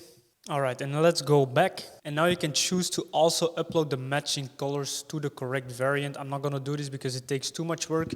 So now in the email confirmation, it'll show this picture with this color for all of the variants, but that doesn't really matter that much because it still says what color you bought. But if you think this will cause confusion for your customer, then don't be lazy like me and upload the pictures. But that's it for the Shopify part. Now we still have to select the right products on Funnelish. So let's go back to Funnelish. Click on the one piece, scroll down. So this is already set up as well as in the template, but of course you want to set up your variants here if you're starting off with a new product, for example. I always suggest you to have like 3 colors or 4 at most. Even if you see on a competitor's webpage that they're selling 10 colors, make sure you limit it to 4. Not only to save your own time with setting up these variants, but also to avoid paralysis by analysis, which means giving the customer too many options to choose from. But let's go ahead and create the automation again. Click on create. Purchase, continue, Shopify.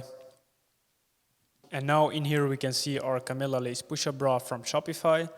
Let's click on enable bundling, 5 minutes. And then this option auto link variants sometimes works. Okay, so in this case it doesn't work because the variant names don't exactly match the ones on Funnelish. This is again a really annoying part. You have to drag the correct Funnelish variant to the correct Shopify variant. And they are not in the correct order at all. But let's just start. So one piece nude M is this one. Then let's see what this one is, nude L. Nude 3XL. This is the XL. But it's very straightforward. You know how it works. Just drag the correct variants to each other. And then once you did that, you want to click on Create Automation and then save your changes. And that's it. Of course, you want to do the same for the 2 pieces and the 3 pieces. It's super straightforward. Just set it up. And then one last important thing on Funnelish and Shopify. Anytime you're going to duplicate a funnel in Funnelish, you have to do this setting. So go to Checkout, click on Edit Page, scroll down and click on the Express Priority Shipping bump. And then right here, you will have to reselect the Express Priority Shipping anytime you duplicate a funnel. Actually, I'll quickly duplicate this funnel and I'll show you what I mean. We go to Funnels and we click on Clone Funnel. We're now in the clone funnel. And if we go to the checkout and we click on Express Priority Shipping, as you can see right here, it's not set up correctly. So you want to recheck this every single time you duplicate a funnel and set it up correctly, or else your entire checkout will not work. So very important to remember this. For the rest, that's literally it for the Shopify integration. So it's very straightforward. Anytime someone orders a product from your Funnelish, around 5 minutes later, it'll get sent back to Shopify. Welcome everyone to the Facebook Ads Mastery module. As the name suggests, this module will teach you how to become a master at Facebook ads. The demographic on Facebook ads is absolutely perfect. People older than 30 who have money and who have problems. And the Facebook algorithm works super well for impulse purchases. Those 2 factors make it, in my opinion, absolutely the best ad platform there is for dropshipping. I've scaled all of my dropshipping stores with Facebook ads only, and I have millions of ad spend on there. But that doesn't mean I don't run into issues with Facebook. There are a lot of common issues with Facebook ads, such as ad account bans, rejects and stuff like that. So in this first video, I want to clarify how you can get rid of most Facebook bans, which is to use agency ad accounts. You want to use the right ones too. When you're just starting out with Facebook ads, there are 2 main issues your accounts will face. Those are bans and spending limits. Your own personal ad accounts are prone to being banned very quickly by Facebook. And they will also have a spending limit of $50 per day on them. To get rid of that annoying spending limit, you have to hit that $50 a day every single day for 7 days in a row. And only then it'll get raised to $250. So it's completely ridiculous. You won't be able to test and scale products on your own pace because of that. So what is the solution? Agency ad accounts. I've partnered up with Aurora Agency to provide you guys with the best agency ad accounts in the game. But really quickly, what even are agency ad accounts? Essentially, instead of creating your own ad accounts, you rent ad accounts from big agencies who have massive trust with Facebook. They will then connect their strong agency ad accounts to your business manager, so you'll then be able to use their ad accounts. And that means no more random bans and no more annoying spending limits, which is obviously absolutely essential if you want to take things seriously. So I strongly recommend most of you guys to start with agency ad accounts right away, as long as you have an okay budget. If you only have $500, then please wait with agency ad accounts and just use your own accounts first. But by using them more quickly, you will save money, and more importantly, you will save time. So you can use the unique onboarding link below, which will help you get onboarded as fast as humanly possible, and they will also give you a unique discount. So as long as they are not full right now, they will be able to help you set up really quickly. This video will be talking about the tracking solution that we use for Funnelish. You will notice that when using Funnelish, your Facebook ads tracking will not be optimal. This is also obviously the case when you use Shopify with Facebook ads. But to fix your tracking on Funnelish, there aren't really a lot of options you can choose from. But to fix this issue, we use the app called WeTracked.io. This app integrates with Funnelish super easy, and it gives us 100% accurate tracking. And because this app also sends back the data to Facebook, your ads performance will increase, especially when comparing this to any other tracking app. Again, we partnered up to give you guys a nice discount, so check the link below if you want to sign up. It works for Funnelish funnels, but also just for regular Shopify stores. Let me quickly show you how easily you can integrate this with your Funnelish account. So whenever you want to use this app and you need to add a new funnel to it, you just click on this plus right here. And you have to enter in your funnel ID, your funnel domain, and the time zone. The time zone doesn't really matter a lot. We usually just set it to the same time zone of our ad accounts, which for us is Amsterdam time. Then the funnel ID, go to Funnelish, open up any funnel you want to fix the tracking for, and then this number right here will be the funnel ID. So you just copy that and paste it into Retract, and then the funnel domain, that is just the landing page URL of the first step. So this one, copy and paste, and then we just want to add the funnel, and then it's gonna say it's inactive. To set it as active, you want to edit the funnel, turn the status to on, and add in your pixel from Facebook right here.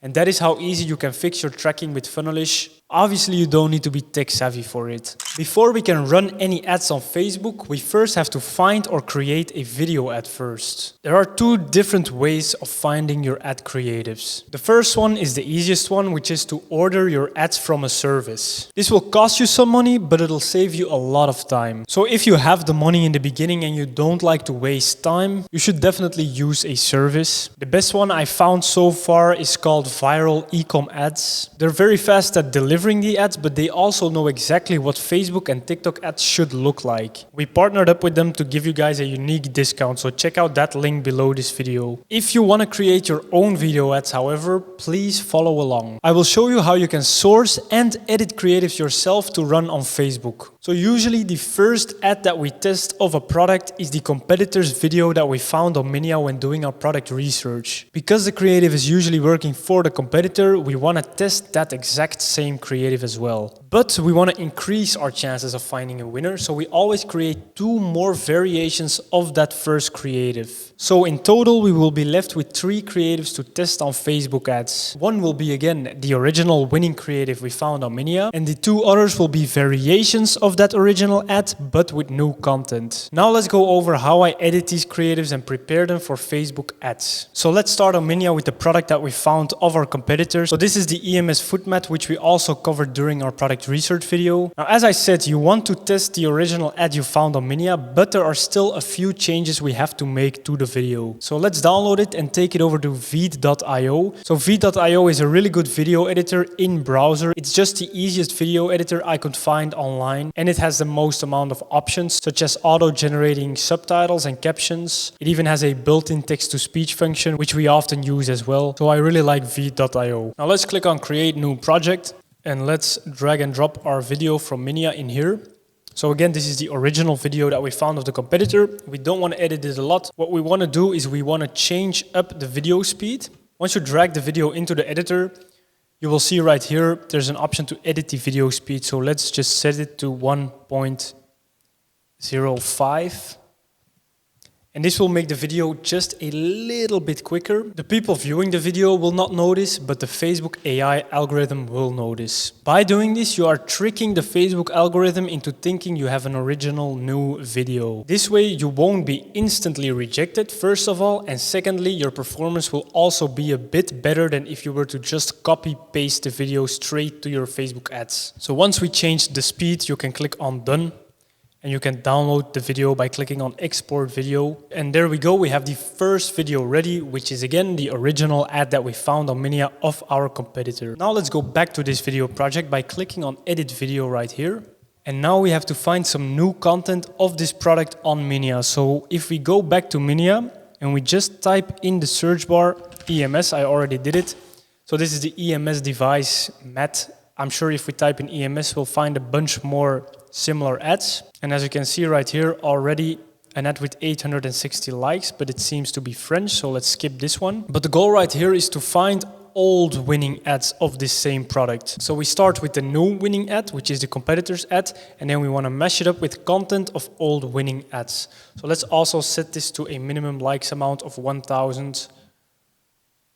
So we will only see winning videos. I think this is the original ad we just took.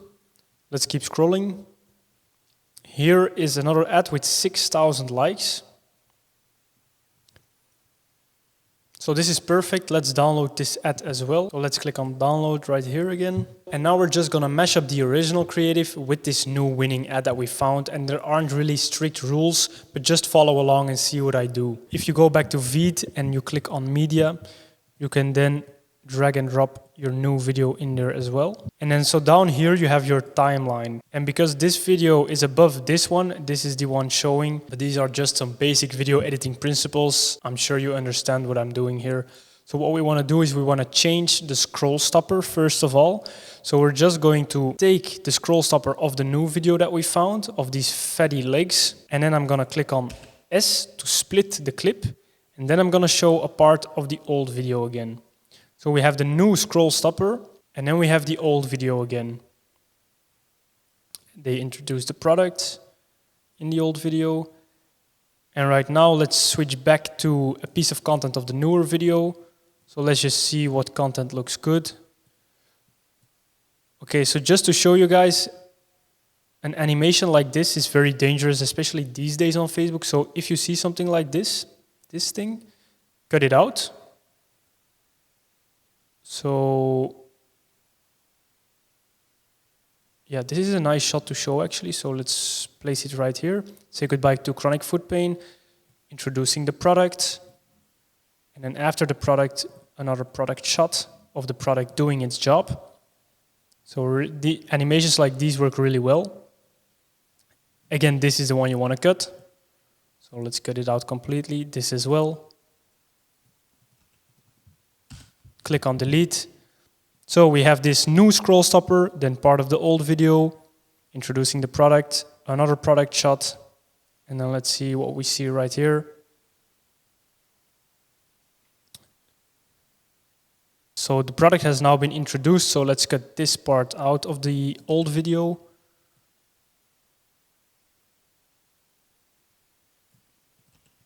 Like this, because the product already has been introduced. And then let's snap these two together.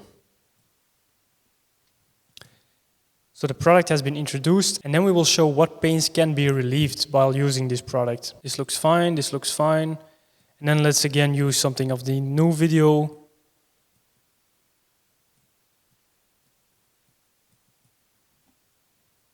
So a health animation like this, showing like veins and stuff, works really well as well. Then this shot, this 3D animation of a leg growing from bigger to smaller, very, very dangerous on Facebook ads. Definitely cut it out. It's really exaggerating. Like this. And then let's see if the old video has some good shots as well. Okay, it looks like some good UGC content here. Really nice. Then this is also a bit aggressive, this shot right here. So we'll replace this with again a clip of the new video. Some UGC content. So this fits in perfectly with this old woman. Perfect. Perfect. Then a doctor speaking, this also works very well.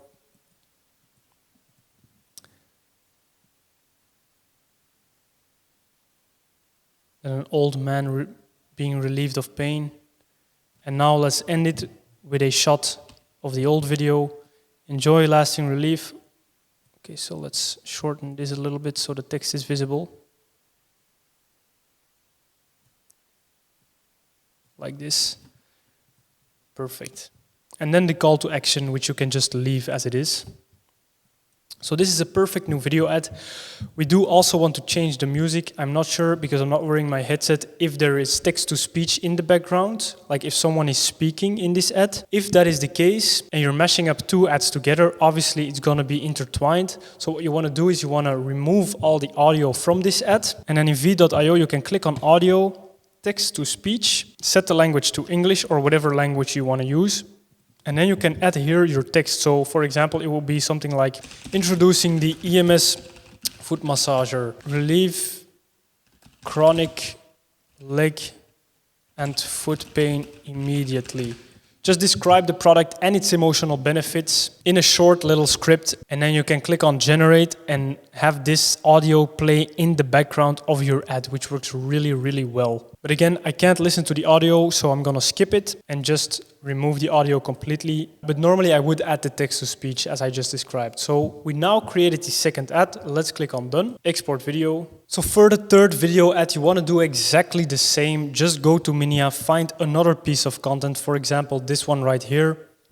and mash it up with the original winning ad you found on Minea. So in total, we will be left with 3 new ads. The first one is the original one, but edited ever so slightly, so Facebook thinks it is a new piece of content. The second ad has a different scroll stopper and some new content in the middle of the video. And then the third ad exactly the same, but with other content. So it's very simple and there's not really a strict process on how to mash up these shots. You can make it as complicated as you want, but in general, we always start from winning dropshipping ads, which have already been proven to work for other stores. So mashing the content up together without following crazy complicated principles is good enough to give you a new winning ad on Facebook. Now it's time to test these ads out on Facebook. And in the next video, I will show you guys exactly how I set up my testing campaigns on Facebook. But once you get traction with your first 3 ads, obviously you can make a bunch more ads with completely new content, for example, and put a lot more effort into these ads. But for the first initial test, this is how we do it. In this video, I will be going over the exact steps you have to take to set up your Facebook ads testing campaign. And in the video after this one, I will teach you exactly how you have to read and analyze the data on your ads manager and how you can scale your ads campaigns based on that data. Let's get started. So to create our testing campaign, we go to the Facebook ads manager and we click on create campaign. Simple, right? So just click on sales,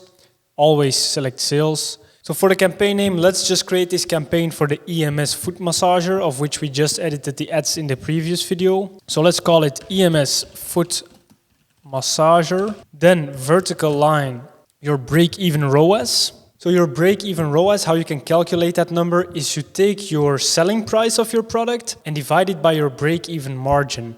So the selling price of this product could be for me $35. And I could, for example, have a $23 profit margin on it. So I would take 35 divided by 23, which will give me 1.52. So this is my break-even ROAS, which we will need later on when scaling our ads. So let's type it in the campaign name so we can easily see it all the time. And then you want to write down the profit margin for the product, which was $23. Then the ad set, I always like to name my ad set because we will have a no targeting ad set, but more on that in a minute. And then for the ad name, let's just name this first ad 1. And then we can click on continue. I don't do the Advantage Plus shopping campaigns just yet. If I were to find out that this works way better than the manual sales campaign, I will update this video with the new strategy. But for now, I like to stick with manual sales campaign. So now we're on the campaign level. Here you just want to scroll down and turn on Advantage campaign budget and set it to a minimum budget of $100. Again, this is the minimum budget. Even if you don't have a lot of money, you still want to make sure that this is at least $100. Now, this does not mean that for every losing campaign, we will spend the entire $100 and just burn all of the money. No, when we will analyze our campaign, we will check it after it has spent only around $40 already. And if that were to be a bad product or campaign, we would kill it by then. So you would only lose $40 and not the full $100. But when you're doing a no targeting campaign, you want to give Facebook the room to breathe, which is why we test with at least $100. Now, moving on, you can click on next, and then we are inside of the ad set. Here you don't need to change a lot, just select your pixel, which you can create on your business manager. And if you don't know how to do that, then please watch a YouTube video on how to create your pixel. I'm not going to explain those easy parts in this course. And then the conversion event should always be purchase. The rest you can just leave blank.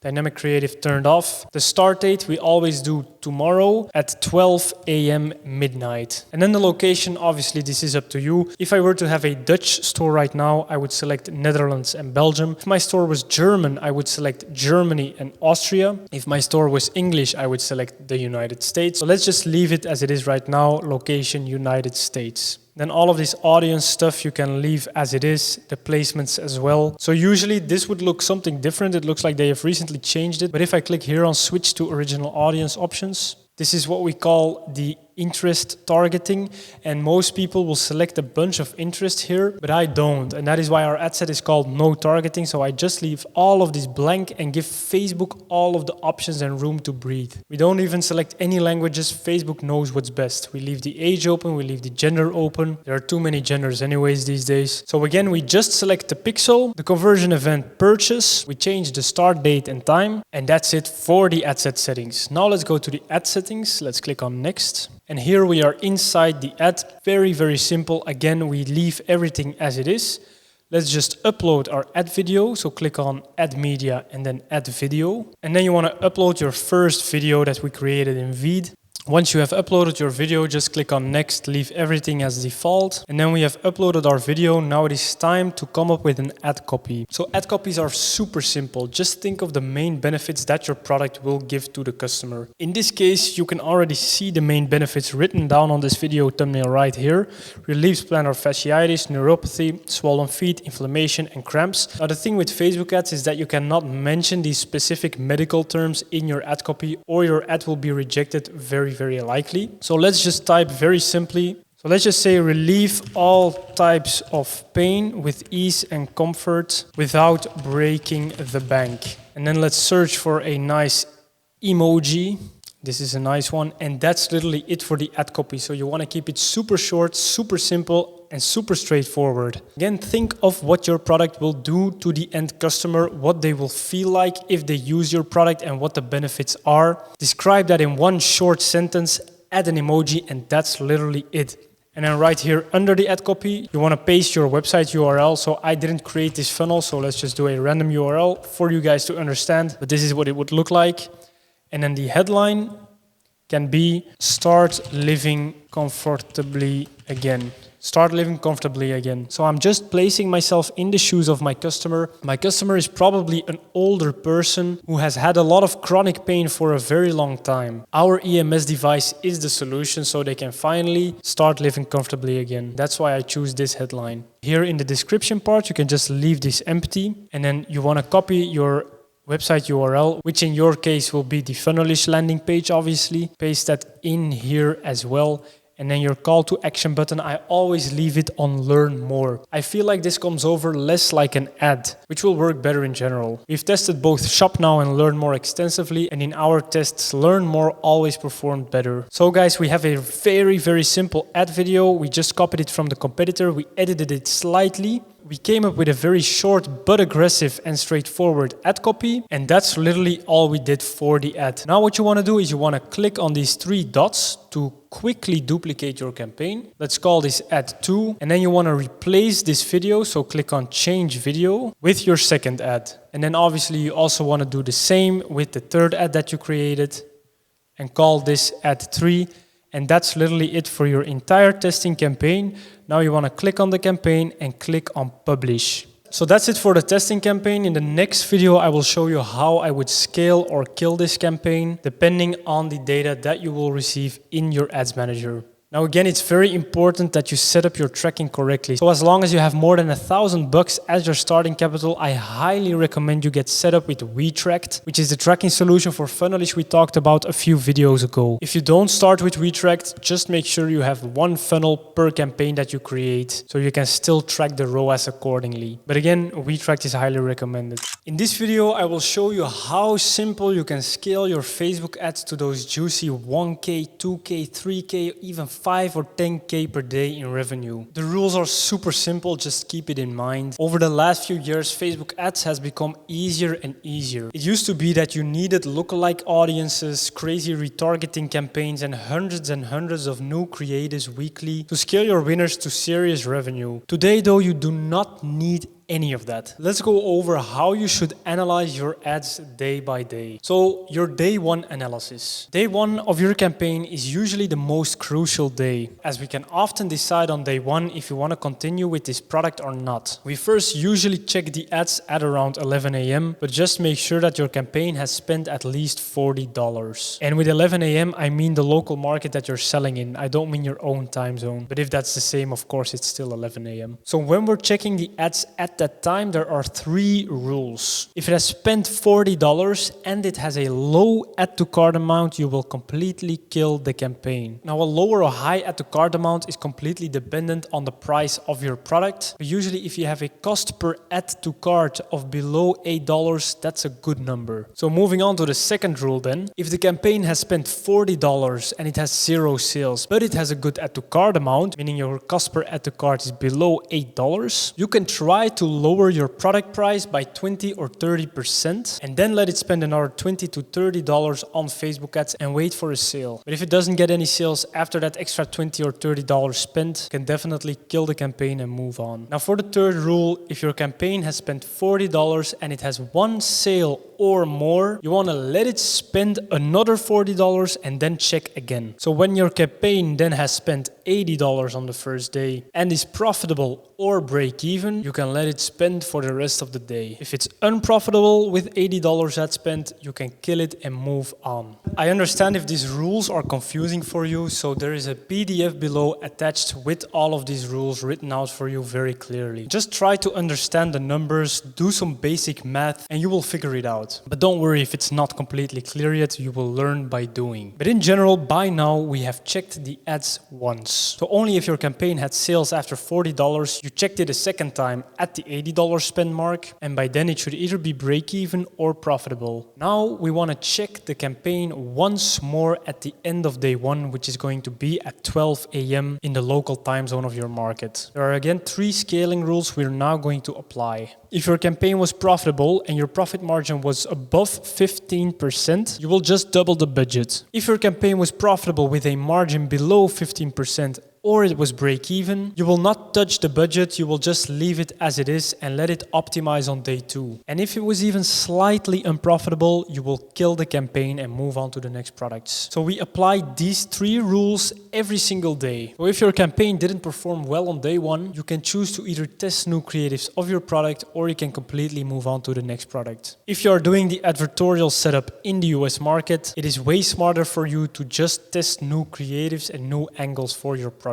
Because the market is just so large, it's hard to test one single product with only 2 or 3 creatives. Now, if you're doing the EU sales funnel strategy, usually you just want to move on to the next product without testing new creatives. I usually also move on to the next product by then because I know that my sales funnels are on point, as well as my creatives. But if you feel like there are some improvements possible, you can definitely retest the same product with those improvements made. But this is also completely dependent on your capital and your cash flow. In general, your winner rate will be around 1 in 8 or even a bit lower than that. So remember that most campaigns will perform badly and will have to be killed on day 1. We are searching for a winning product here, so that's completely normal. So again, I just mentioned the 3 scaling rules we want to apply every single day. We check the campaigns every single day at around 11 a.m. in the morning, as well as 12 a.m. at midnight, and scale accordingly. Now, it can also happen that your campaign's performance completely drops from one day to the next. What you can then do is lower your campaign's budget by 50%. By doing this, you're telling Facebook your campaign is not performing as you would like, and very often Facebook will then reward you with better performance on the next day, and then you can retry scaling it up again slowly. But if it's been unprofitable for 2 days in a row and you've already lowered the budget twice, it's time to kill the campaign and test new creatives. I usually like to only test new creatives for campaigns that have reached at least $800 in ad spend per day. But by doubling the budget daily, you will quickly find yourself spending thousands of dollars per day on winning campaigns. You won't be able to scale every single campaign to those numbers though. You really just have to keep scaling your campaign until your performance drops, and then lower the budget again to find your sweet spot in performance. This daily ad spend number can range from $500 per day to even $10,000 per day, or sometimes even more, but this is completely dependent on the product itself, and most campaigns won't reach more than $2,000 in ad spend per day.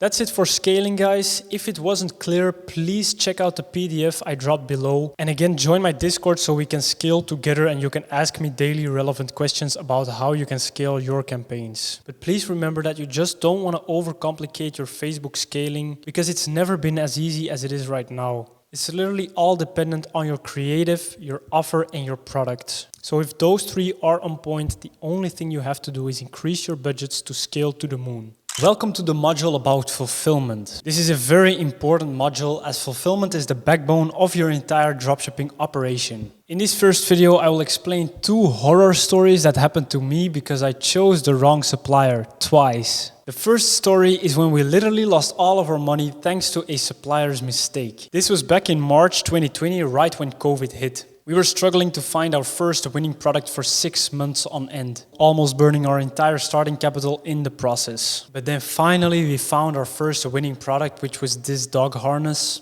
And because back then everyone on YouTube was telling you to use AliExpress as your fulfillment partner, that's exactly what we did. Big mistake, massive mistake. First, when using AliExpress, everything was going smooth for a while. We always paid extra for faster shipping, so all of our customers usually got their order within 8 to 10 days. But then all of a sudden we got a storm of angry customer emails saying they didn't receive their package after waiting for more than 30 days. Of course, we panicked because we paid for more expensive shipping. How is this even possible? One customer decided to attach a picture of their package in their angry customer email. And on this picture we could see the shipping label, and on that shipping label it said China small packet shipping or something, which was not the shipping method that we paid for. So we started wondering, did our supplier screw us over? We sent him the picture and we asked what happened, and indeed he completely fucked us over. Because the cost of the faster shipping option rose massively during COVID, he decided to secretly ship all of the orders with the slowest shipping method possible. Instead of just letting us know that the price increased, we could have easily covered it. No, he decided to lie and fuck us over. And all of those packages took more than 60 days to be delivered to our customers in Europe. Of course, we were super angry and we asked AliExpress to at least cover the refund for the shipping of those orders. But it turns out that even AliExpress doesn't give a fuck. We had to refund close to all of the revenue and profits that we made during this period. All because we used an untrusted seller on AliExpress. So the moral of the story here is to never ever use AliExpress as your shipping partner. In the beginning though, when you're doing a low volume, you can't really use a private supplier. You have to use a platform because they don't really care about the minimum order quantity. And I will show you exactly what platform you can use for that in the next video. But once you start doing 10 to 20 orders per day, you definitely want to switch to a private supplier. Now, choosing the wrong private supplier will also result in massive loss of money. We again made that mistake too, and we almost lost $180,000. So this happened a few years after the AliExpress mess up. We were already doing very big numbers by then. We found this winning product that worked super well for us. We had ROAS 5 at massive scale. So we were scaling this product in Germany to $40,000 a day. If you're curious, it was this peel-off mask.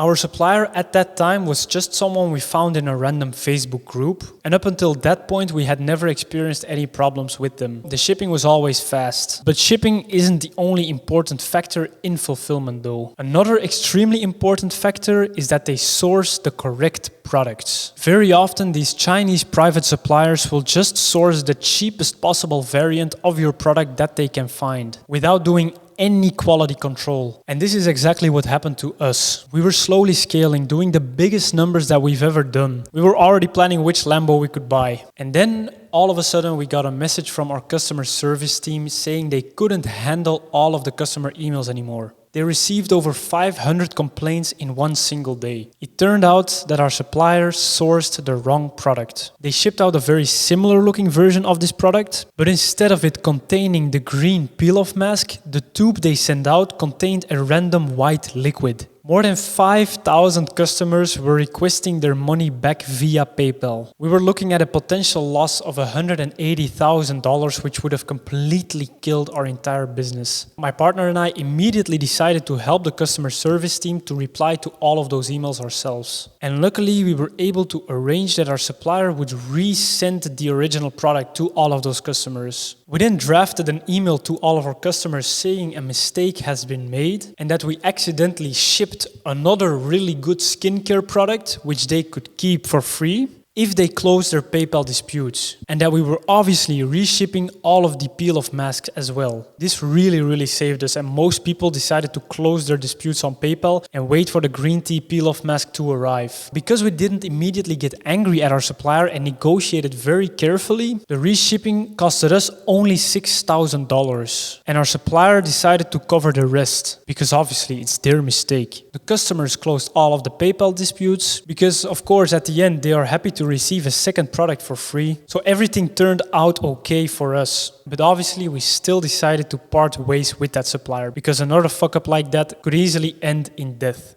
of the business, of course. Since then, I found a new supplier which I've been working with for years, and I've scaled massively with them in every single country you can think of. And I will talk more about them in one of the next videos. But all in all, you have to be very, very careful when selecting your private supplier because they can very much bankrupt you. I strongly advise you to only work with the people that I recommend because obviously they have been tested rigorously. But more on them in the next videos. In this video, I'll be discussing how to work with Zendrop. So Zendrop acts as a supplier, but they're more like a platform, which makes them the perfect choice as a supplier for beginners who have less than 10 orders per day on their stores. Because they do not require a minimum order quantity, they have extremely simple integration with your Shopify store, and they can source close to all products there are. So let me quickly show you what the dashboard looks like. Again, there's an affiliate link below, which gives you a 14-day free trial, as well as a discount. So make sure to sign up using that link. But this is what it looks like once you have created your account. Very easy to connect your Shopify store. Again, just copy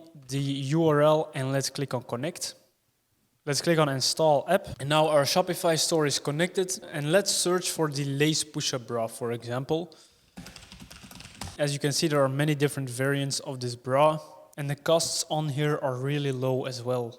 So let's say that this is our bra. I'm not sure if it's exactly the same product, but it looks similar enough.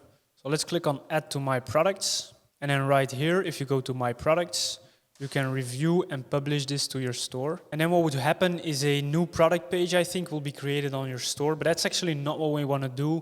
We want to go to store, listings, and sourcing. And then there you will see a list of all of the active products on your Shopify store. It has an automatic search function. So if you click on link or source, it'll find similar looking products.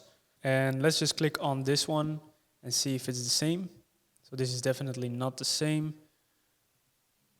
Let's click on this one. This is pretty similar, but not the same.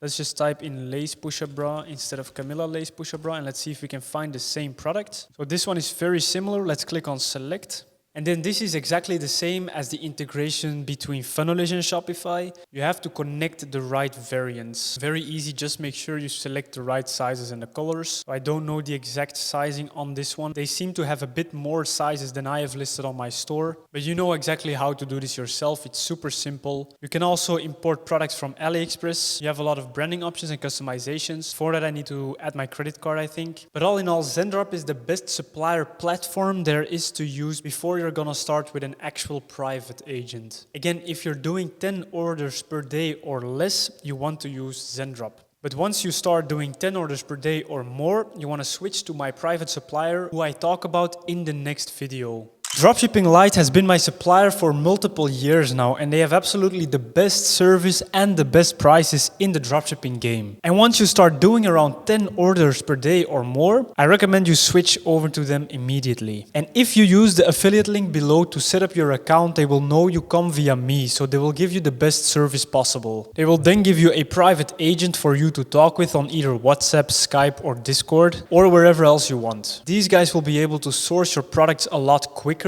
and they also just have a much wider selection of products and factories. As far as the shipping method go you use with them, I recommend you to use Unexpress. This is one of the best shipping methods you can use from China, and they also have very good pricing. And once you start doing around 30 orders per day or more of one single product, make sure you start negotiating on the price. You can always ask for a 50 cent or even a $1 reduction if you start doing some volume. And those small reductions matter a lot at scale. Now, once your account is set up, you can easily connect your Shopify store through their platform. You can then either top up a balance or you can just pay every invoice separately, whichever is easiest for you. There are a wide range of payment options as well. I think you can even pay via crypto. And another great thing about Dropshippinglite is that they can easily help you brand your product for very, very cheap. You can add a shipping bag with your logo, a plastic bag, custom boxes, flyers, tags, cards, and more for just a couple cents extra. You can very easily start branding your store for a very small price using their platform. As I said, I've been working with these guys for most of my dropshipping career and I've never had any problems. They're absolutely the best Chinese fulfillment partners you can find online. The affiliate cut I get from them is close to nothing, so it's really just my own honest recommendation. Also, you'll notice that there's a lot of big dropshippers working with them, but they always keep it a secret. Well, I'm not, because if you win, I win. Welcome to the last actual module of this course. In this module, I'm going to explain exactly how I built my dream team and how I manage the backend. This module is again extremely important. The other modules teach you about how to get your first sales and make some money, but this module is all about how you can transform your skills into a consistently profitable dropshipping business. Because hitting a 10K day is nice, but imagine hitting them every single day for a year in a row. You'd be a millionaire. But that's the hardest part, and not a lot of dropshippers actually own a consistently profitable dropshipping business. But I do, and in this first video, I'll teach you when you should start hiring. And in the next videos, I'll go over exactly where you can hire those people. So first things first, when should you start hiring? It's a tricky question. You don't want to hire too soon, because if you don't know 100% what you're doing yet and you start hiring too soon, it'll eat away your profits and can really kill your business. But if you hire too late, you will pay a massive opportunity cost of not scaling your business. One exemption though is customer service. You want to set up your customer service systems as soon as you start hitting 1K per day in sales. I'll talk more on that in the next video. But for any other position, try to first master the skill completely before delegating it. The usual timeline of hiring should look something like this. You hit your first 1K day, you then hire a customer service rep and connect them to your customer service dashboard.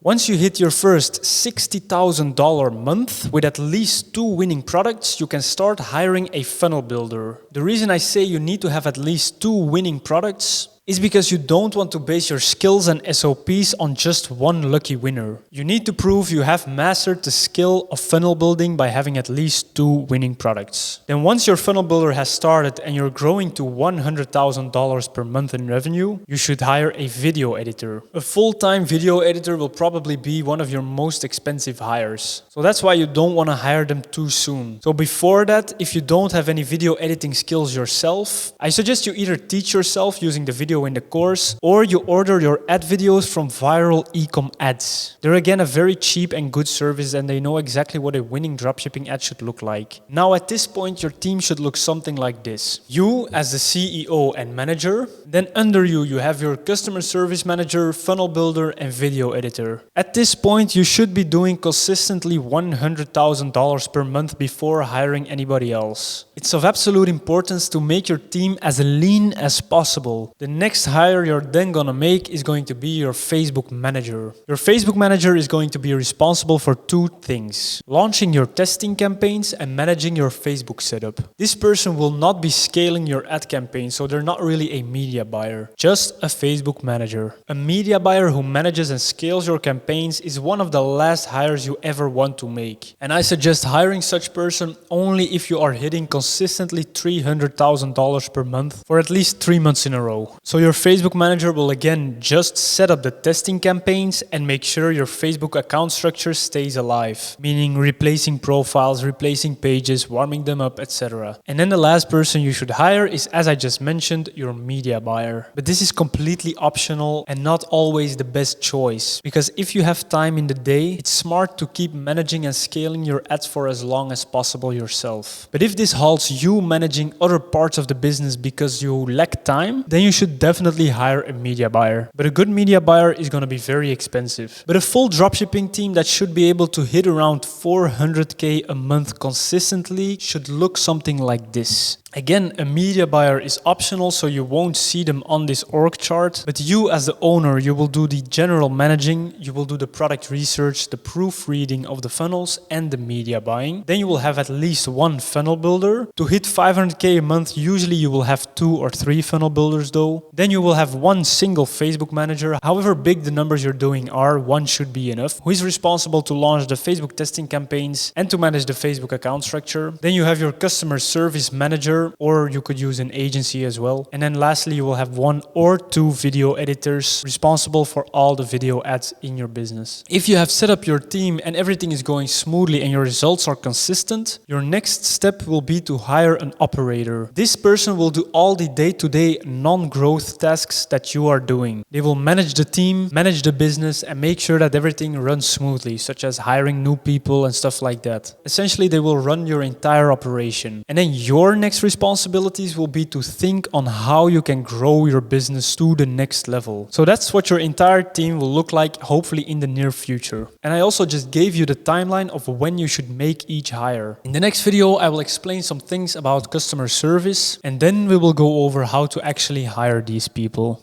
In this video, I'm going to talk about customer service, what platform you should use to manage all the emails, who you should hire, and some things to watch out for. Let's start by saying that customer service is extremely important in any business, but especially in dropshipping. Just because your shipping times can be on the slower end of the expectations of your customers, especially comparing this to the big ecom players such as Amazon. This means you will get a lot of customer complaints, which is completely normal. You do, however, need to handle these complaints promptly. That means you will need someone to check your customer service emails at least once per day. In the beginning, this will be just you, but as I said in the previous video, once you start doing around 1K per day in revenue, you must outsource this. Don't wait too long. Even if you think it's not a lot of work to respond to all of these emails, you need to know that all of the negativity that you're handling with doing this customer service yourself will subconsciously negatively impact your actions and slow your business growth. So how do you outsource your customer service? Well, there are two options. The first one is to use a customer service agency, which is the easiest option there is. You pay them a monthly fee based on the amount of emails that you get, and they will take over your entire customer service. If you want to use the best agency that's out there, make sure you use the one linked below. They will not only answer your emails, but also the disputes on your payment processors. I know the owner personally, and they are just the smoothest customer service agency out there for dropshippers. And also using that link below, again, you will get a discount. Now, the second option is to hire someone from the Philippines to do your customer service for you. This will be cheaper than using an agency, but you will have to train them, and also the language barrier is not great. I know that in the agency they use a bunch of native language speakers, so there won't be any errors in the language. But if you hire a VA from the Philippines, you can easily use Google Translate and DeepL. Now you can hire them from the website called onlinejobs.ph, and you will pay them around $3 to $4 per hour. You have to make sure that they speak great English and that they have past experience in a customer service team.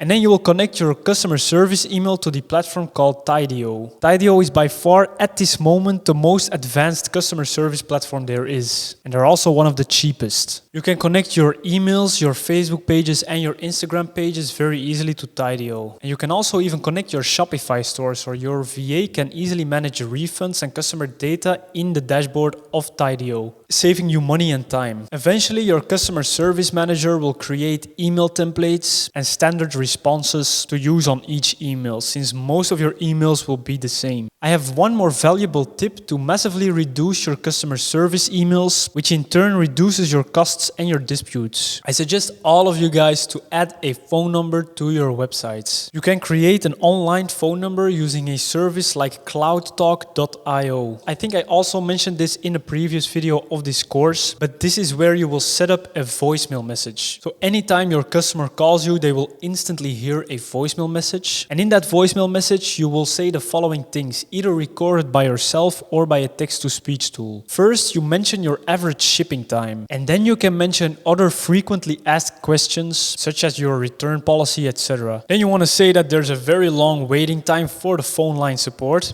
because you actually don't have phone line support. And that if they send you an email with their problem, their response time will be very, very fast. And then you just want to add a couple hours of a random song that keeps playing. This way, the most common asked customer questions, such as shipping time, will be answered via the voicemail message. And also, if you add a phone number in your footer of your website, the trust will increase a lot, which will then increase your conversion rate. Hi, and thank you for calling Femlins. Our average shipping time is 8 to 12 days to Europe and 5 to 10 days to the USA. You can track your order via femlins.com/tracking. If you have an urgent question about your order or anything else, we highly recommend you to send an email to info@femlins.com. The response time via mail is 1 hour. The current wait time on this line is 2 hours. We will connect you as soon as possible.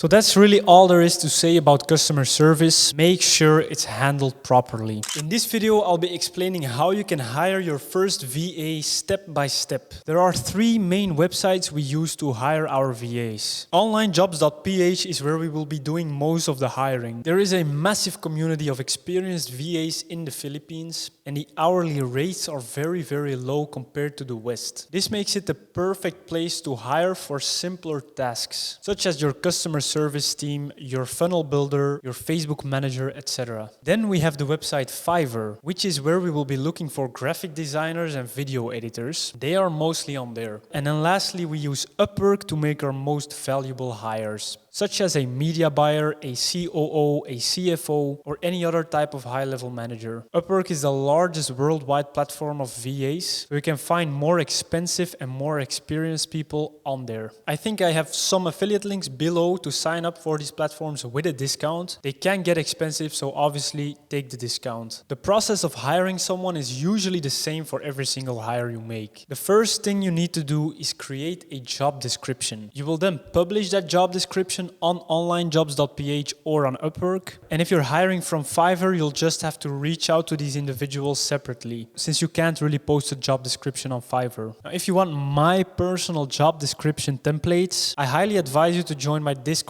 Ecomliberty and get the paid membership, since there are a ton of assets you need for your dropshipping business in there, such as all job descriptions you need. The link is below, but I'll quickly describe to you guys what a job description should contain. You have to describe all the responsibilities the VA will have, the results you expect, and the requirements that need to be met. Let's take, for example, a funnel builder. The responsibilities would be: create 2 funnels in Funnelish per day using our funnel templates, apply copywriting principles to all of these funnels, use Google Translate or DeepL to translate into other languages, and extract data from our product sheets. Then the results could be: achieve targeted KPIs such as an average conversion rate of more than 3.5, and finish 2 funnels every single day. And then requirements could be: you speak, read, and write English perfectly.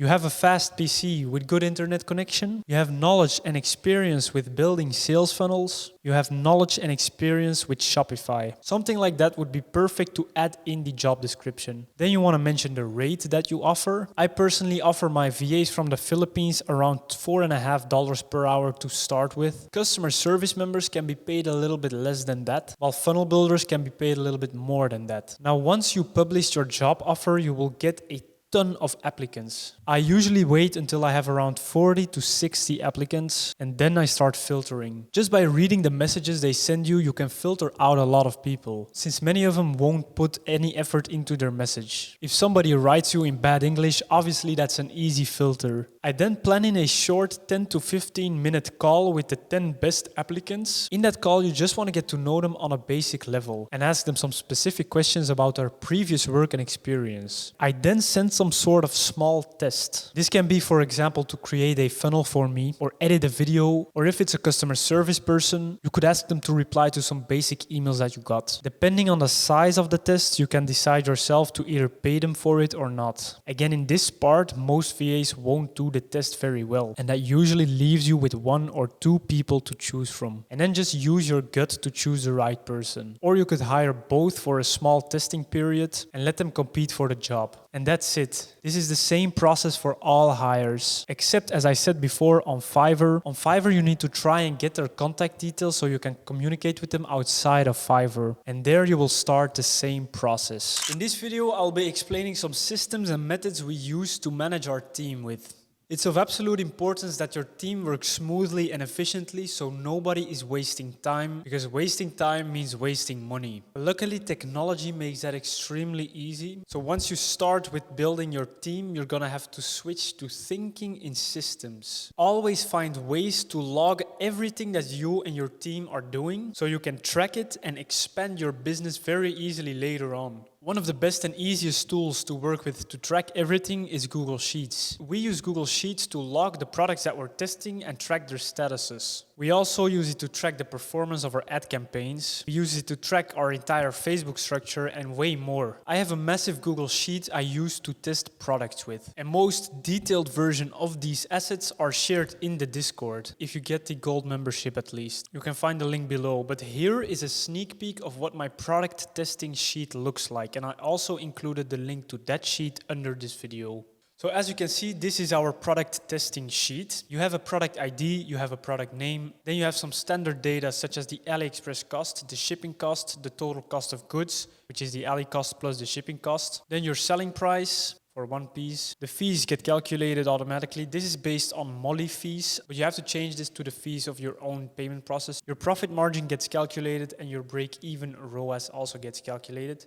Then you have to manually enter in your AliExpress link, your competitor store link, and your competitor ads. Then in here, this is for the landing page builders to see the bundle deal or offer that we want to sell this for. Then if you have multiple funnel builders, so you yourself can select who has to work on this funnel. Then you can select the niche because we have a different funnel template for every niche. And then once your team has built the funnel, they can check this checkbox once the funnel is ready. Then right here, we have a nice formula that automatically generates your Facebook ad campaign name based on the data of the product. So as you can see, your store name, you'll have to change this in here. Then the product ID, the product name, and the break-even ROAS are all put inside of this title. So once you hire, for example, a Facebook ad campaign launcher in the future, they can just easily go to this sheet and copy the campaign name. This way you reduce the margin of error, as well as the pixel to use. This is again based on what niche I selected right here. Then your video editors, they can put their finished video content in this. And then right here, you yourself will write the ad copies. I quickly wrote a very bad ad copy in here, just to give you an example. Here's where the ad copy will be. And then once your Facebook launcher launched the campaign on Facebook, they will check this checkbox, and that's a very basic product launching sheet. But even if you don't have a team at all, you still want to track all of your products inside of this sheet, so that later on, once you start building out your team, you can still look back into the past, check all the products that you tested, as well as their data. For team communications, we use Discord. I find Discord just easier to use than Slack. Slack is also an option, but I think Discord has all the features necessary and is much easier to use. This is what all of the Discord channels look like right now, but this is just to give you an example. Again, this can be whatever you want it to be, and it's very specific for every single team. Then the last tool that we use is called Time Doctor. So this is a super handy tool which you can use to track the time of all of your team members. They have to install Time Doctor to their computer. You will assign tasks to them. Then they just have to click on Start Time Doctor and their time will be tracked, as well as how good they are working. So as you can see, there's a lot of data on Time Doctor.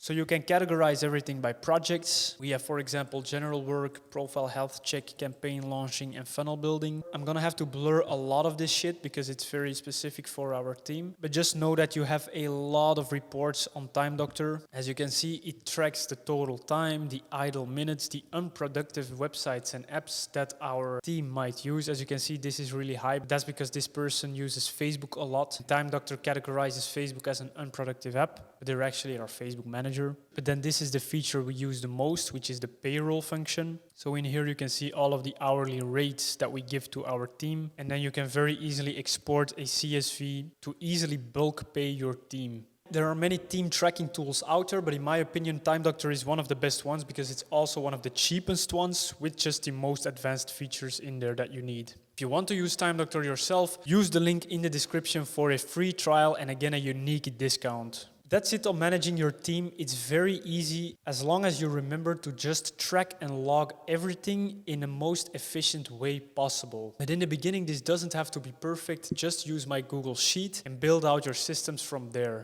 In this video, I'll talk about some important things about how to grow your dropshipping business to 7 figures as fast as possible. All the previous videos, we have talked about the technicalities of dropshipping. How to find a product, how to set up a funnel, how to connect Shopify, how to run on the ads. Those things are important to make some money, but they're not the backbone of a 7-figure business. The things that'll grow your business to 7 figures have nothing to do with the technicalities, but they're all about you, the CEO. As an 8-figure dropshipper, I've learned some very important principles along the way, which I'll share with you guys right now. The first one, your comfort zone. Growing your business is meant to be stressful. You can work as hard as you want, 15 hours per day, but that doesn't mean you're actually growing your business. You have to sit at your desk every single day with stress and discomfort. If you have those feelings right now, you're absolutely on the right track to growth, because that means you're acting outside of your comfort zone. So remember, if you're working and you have stress and discomfort, you're on your way to 7 figures. The second important principle is that you have to spend as much money as you can on learning. In the beginning of my own dropshipping career, I was struggling like crazy until I finally found the right coach. Coaching and courses are expensive, and there are a lot of bullshit gurus to definitely avoid.